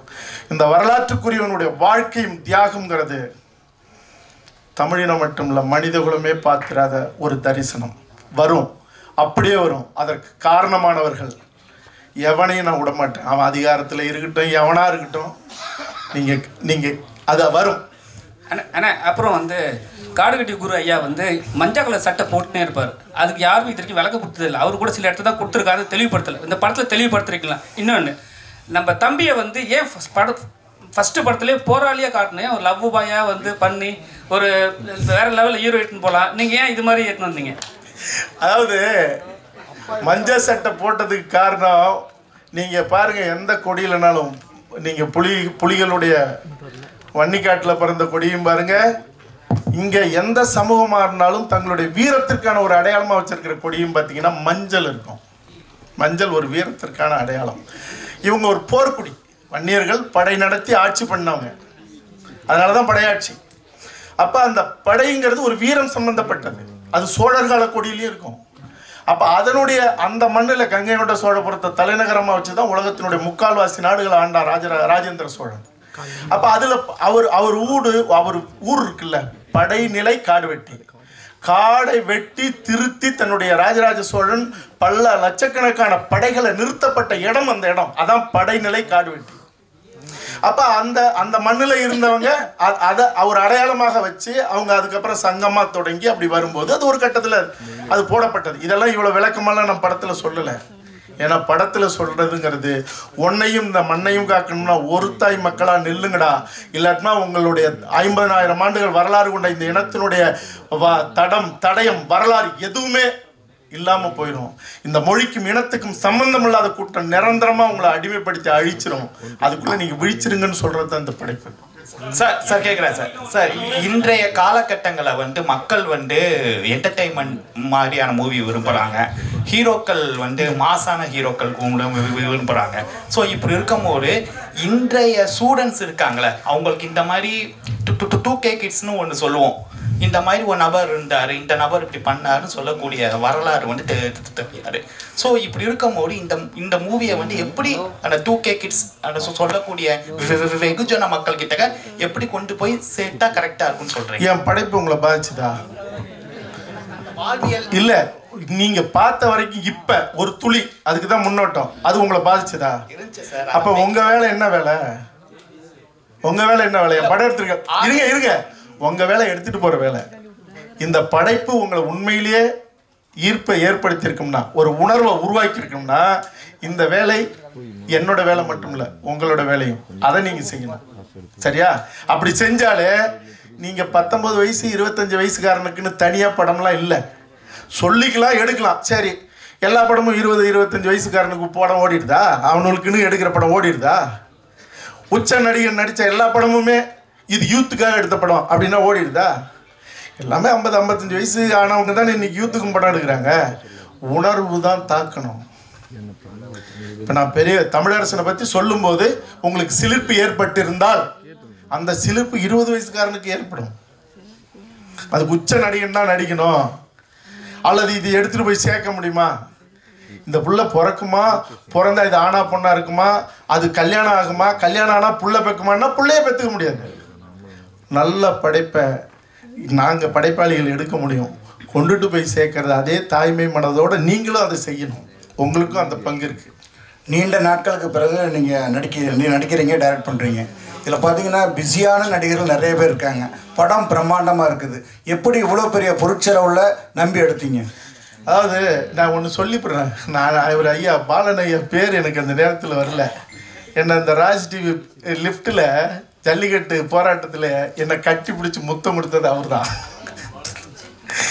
தான். சரி, இப்போ கேள்வி என்ன கேள்வி? எந்த நம்பிக்கையில் எடுத்தீங்க? நம்பிக்கையே ஒரு நல்ல ஒரு ஒரு ஒரு பொருளை, கருப்பொருளை கையில் எடுத்துக்கிட்டு இதை நம்பும்படியாக செய்யணும், கொண்டாடும்படியாக செய்யணும். நீங்கள் ராஜேந்திர சோழனும் ராஜராஜ சோழனும் நாடு முழுக்க கம்போடியா வரைக்கும் பல்லாயிரக்கணக்கான கோயில் கட்டியிருக்கான். ஏன் தஞ்சை பெரிய கோயிலையும் கங்கை கொண்ட சோழபுரம் கோயிலை மட்டுமே நம்ம போய் பார்க்குறோம் நூற்றுக்கணக்கான தடவை? நீங்கள் அந்த அலங்காரமும் அழகுங்கிறது மிக முக்கியமானது. நீங்கள் காலம் சுமந்தும் ஒரு கருப்பொருள் பேசப்படணும்னா, திருக்குறளை எவன் சுமந்துக்கிட்டே இருந்தான்? இத்தனை நூற்றாண்டா, 200 நூற்றாண்டு, 2000 வருஷமாக எவன் சுமந்துக்கிட்டு இருந்தான்? நீங்கள் சரியாக செய்தால் அது ஆள் இல்லாமல் இழுக்கப்படுகிற தேர் போல் அது போயிட்டே இருக்கும். அந்த நம்பிக்கையில் தான் செஞ்சுருக்கோம். அப்புறம் தவிரவும் இந்த கேள்வியெல்லாம் கேட்குறவும் நீங்களும் எனக்கு தெரியாமலே அந்த தேரை இழுத்துட்டு போவீங்கிற நம்பிக்கையிலையும் தான். நன்றி சார். உங்களுக்கு தான் ஒரு கேள்வி. இங்க சார், லாஸ்ட்ல இங்க சார், காடுவெட்டி குரு இருக்காரு, அவங்க ஃபேமிலி வந்து அவருடைய மறைவுக்கு அப்புறமா என்ன அவர் கம்ப்ளைண்ட் பண்ணாங்கன்னா, அவங்களுடைய இனத்தாரே அவருக்கு வந்து துரோகம் இழுத்ததா வந்து பிரஸ் மீட்லாம் வச்சு சொன்னாங்க. அதை பற்றி இதில் காமிச்சிருக்கீங்களா? அவரை பற்றி தான் எழுதியிருக்கிறதா சொல்லுறீங்க, இதில் காமிச்சிருக்கீங்களா? ஏன்னா அவரே வந்து அதிருப்தியா இருந்தாங்க, அவங்க ஃபேமிலி இனி வரைக்கும் வந்து துரோகம் இழக்கப்பட்டதா வந்து அதிருப்தியாவே இருக்காங்க. அதை இதில் காமிச்சிருக்கீங்களா? ஒரு விடயம் என்னன்னா, நான் துளசி செடியை தேடி போகிற ஒரு வேட்டைக்காரன், கஞ்சா செடியை தேடி போகிறவன் இல்லை. இந்த மண்ணில் சமத்துவமும் சமாதானமும் இந்த மண்ணுக்குரியவர்களுடைய தலை நிமிர்வையும் உறுதிப்படுத்துகிற படைப்பாக மட்டுமே கருப்பொருள் எடுத்துக்கிட்டு செஞ்சுருக்கேன். அதனால் கலவரம் ஏற்படுத்துவது என்னுடைய நோக்கம் இல்லை, அது அவர்களுடைய உரிமை. என்னை பொறுத்த வரைக்கும் தம் புள்ள நல்லா இருக்கணுங்கிறதுக்காக மருந்தை சாப்பிட்டு பத்தியம் இருந்து தன் பிள்ளைக்கு தாய்ப்பாலை கொடுத்து குணப்படுத்துகிற ஒரு தாயை போல இருக்கணும்னு நான் முயற்சி செய்கிறவன். அதனால் என்னுடைய பணி, என்னுடைய நோக்கம் என்னவோ அந்த நோக்கத்துக்கு இந்த படைப்பு எடுத்துருங்க. சார், தமிழ் சினிமாவில் ஜாதி இல்லாமல் இல்லை. 100 வருஷ சினிமாவில் எவ்வளவோ ஜாதி இருந்ததுக்கு சமீப காலமாக கர்ணன் வருது, அசுரன் வருது, திரௌபதினு வருது, படையாண்ட மாவீரன் வருது. இன்னைக்கு உள்ள அந்த ஒரு ஆரோக்கியமான இந்த யங்ஸ்டர்ஸ்க்குள்ள இது வந்து மோதலை ஏற்படுத்துறதா? மாறி மாறி நீங்கள் வந்து இப்படி உங்கள் படைப்பு அவங்க சொல்லுதோ, அவங்க படைப்பு சொல்லுதோ, ஒரு வன்முறையோ ஒரு மோதலையோ ஒரு ஜாதி பாசத்தையோ இல்லை ஜாதி வரியோ ஏற்படுத்தாதா? இவ்வளோ நேரம் உட்காந்துருந்தீங்க, என்னுடைய முன்னோட்டத்தை பார்த்தீங்க, பாடலை பார்த்தீங்க. உங்களுக்கு எங்கேயாவது ஒரு சின்ன ஒரு அதிர்வு, எதிரான ஒரு மனநிலை என் படைப்பிலிருந்து உங்களுக்கு ஏதாவது வந்து சேர்ந்துருக்கா?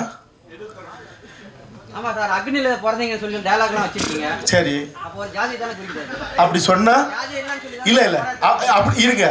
அப்படி அவர் அப்படி சொன்னா இருங்க, ஒரு ஜாதியை குடிக்கிறது விடுங்க. அவர் கேட்டது இன்னொரு சாதிக்கு எதிரான படைப்பான்னு கேட்டாரு. ஏங்க உங்க அப்பா, நான் சொல்றேன், எங்க அப்பாவோ உங்க அப்பாவோ தப்பு செஞ்சிருப்பாரு, நீங்க அதை வச்சு பேசிட்டு இருப்பீங்களா? ஒரு சமூகத்தை பத்தி எடுக்கும்போது அவன் பெருமை பேசுறது அவனுடைய உரிமை. நீங்க இருங்க, காடுவெட்டி குரு அவர்களை பத்தி நான் சொல்லும் போது அவர்கள் காலங்காலமாக பேசப்பட்டுக்கிட்டு இருக்கிற தன்னுடைய ஒரு குலத்தின் வரலாறுன்னு அவங்க இப்போ நான் கேட்குறேன், ஒரு விஷயம் கேட்குறேன். நான் இது ஒரு கான்ட்ரவர்சியல் ஆயிடக்கூடாதுன்னு நான் நினைக்கிறேன்.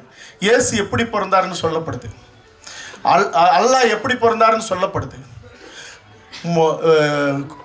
எல்லாரும் இன்னைக்கு தேர் இழுத்து கூட்டிகிட்டு போகிறோம்ல, பிள்ளையார் எப்படி பிறந்தாருன்னு சொல்லப்படுது. அதுக்கெல்லாம் போய் இந்த கேள்வி கேட்பீங்களா? இந்த கேள்வி நேர்மையற்ற கேள்வி. அவர்கள் கொண்டாட யாவருக்கும் பாதகம் இல்லாத ஒரு நம்பிக்கைங்கிறது, இது ஆன்மீக நம்பிக்கையாக இருந்தாலும் கடவுள் நம்பிக்கையாக இருந்தாலும் அத்தனையும் முட்டாள்தனமானதாக கூட இருக்கலாம். ஆனால் இன்னொரு சமூகத்தை அல்லது ஒரு குழுவினுடைய அடையாளத்தை அல்லது அவர்களுடைய நம்பிக்கையை சிதைக்கிற வேலையை செய்யக்கூடாது. நான் இன்னொரு சமூகத்தை தப்பாக சொன்னேன்னா, ஒரு சமூகத்தினுடைய பேரடையாளமாக இருந்த ஒருத்தர் சொல்லும்போது அவர்கள் நம்பப்பட்ட அவர்களுடைய அந்த வழி பெருமையை அவர்கள் பேசுறதுங்கிறது அதை சொல்லக்கூடாதுன்னு சொல்றதே வன்முறை. இதை சொல்வதனால் இன்னொரு சமூகத்தை தாழ்த்தியோ இன்னொரு சமூகத்தை வன்மப்படுத்துறதோ இருந்தால் அது தவறு. அந்த படைப்பாளி தடை செய்யப்பட வேண்டியவன். அதனால இந்த கேள்வி நேர்மையற்ற கேள்வி. ஜாதி வந்து சமமா பாக்குறவங்க தான் படம் எடுத்து சொன்னீங்க. அப்ப ஜாதியை பத்தி நீ ஒரு ஜாதியை மட்டும் இப்படி நான் கேக்குறேன். கை வளரும்போது எல்லாரோட கை கீழே இருக்கு. சரி சரி என்னோட பேச்சு மட்டும் எல்லாரும் கேக்குறாங்க. சரி ஒருத்தர் ஒரு ஜாதி மட்டும் நெருப்புல பண்ணீங்களா அப்படின்னு ஒரு டயலாக் வரும்போது சரி மத்த ஜாதி நீங்க இது பண்ற மாதிரி இருக்கு. என்ன மத்த ஜாதி கொஞ்சம் எந்திரிச்சு நின்று கேளுங்க. மத்த சாதி என்ன தாழ்த்துற மாதிரி இருக்கு? இல்ல அவர் பேசட்டும். ஒருத்தன் தன்னுடைய பெருமையை பேசும்போது இருங்க அது எப்படிங்க? அது என்னங்க இது?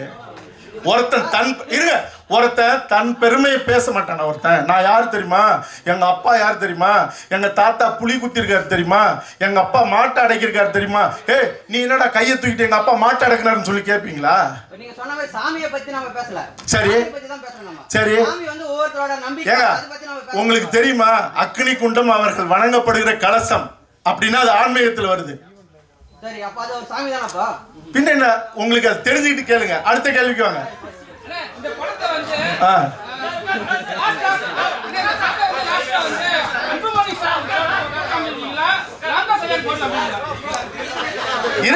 கேக்கட்டும். இப்ப என்ன கேட்டீங்க?